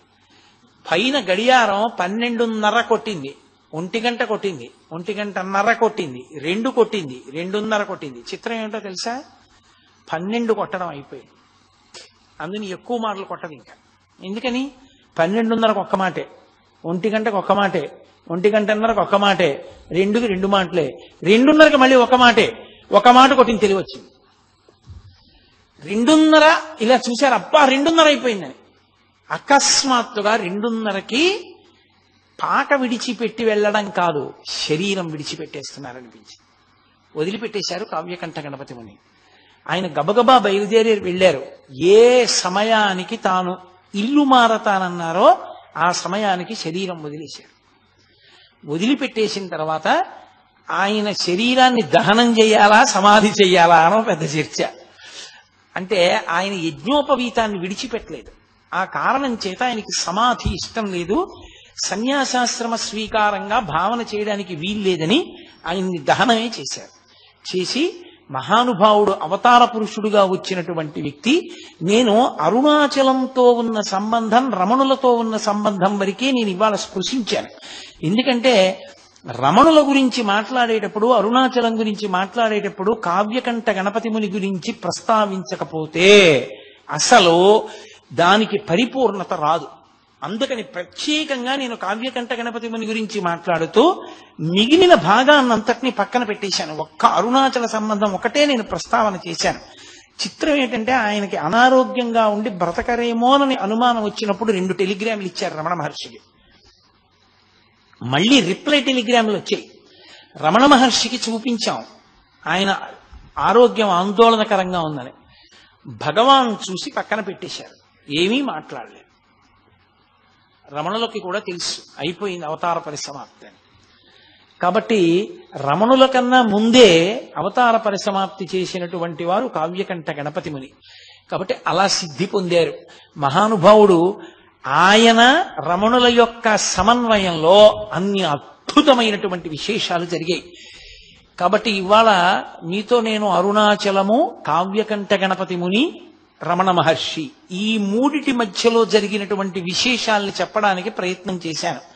రేపటి రోజు నేను అత్యంత ప్రధానమైన విషయాలు, రమణతత్వంలో అత్యంత ప్రధానమైనటువంటి విషయములను కొన్నిటిని, ఎందుకంటే ఈ జాతికి ఒక మహోపకారం చేసింది ఒక ఆడది. నిజంగా ఆవిడే అలా పుట్టినింటికి ఉత్తరాలు రాసి ఉండి ఉండకపోతే, అన్నగారు ఆ ఉత్తరాలని దాచి ఉండి ఉండకపోతే, రమణులు ఎన్ని సందర్భాల్లో ఎన్ని అద్భుతమైన మాటలు మాట్లాడారో మనకి అంది ఉండేవి కావు. అవి అందించిన వారు ఇద్దరే. ఒకరు కావ్యకంఠ గణపతి ముని, రెండవ వారు సూరి నాగమ్మ గారు.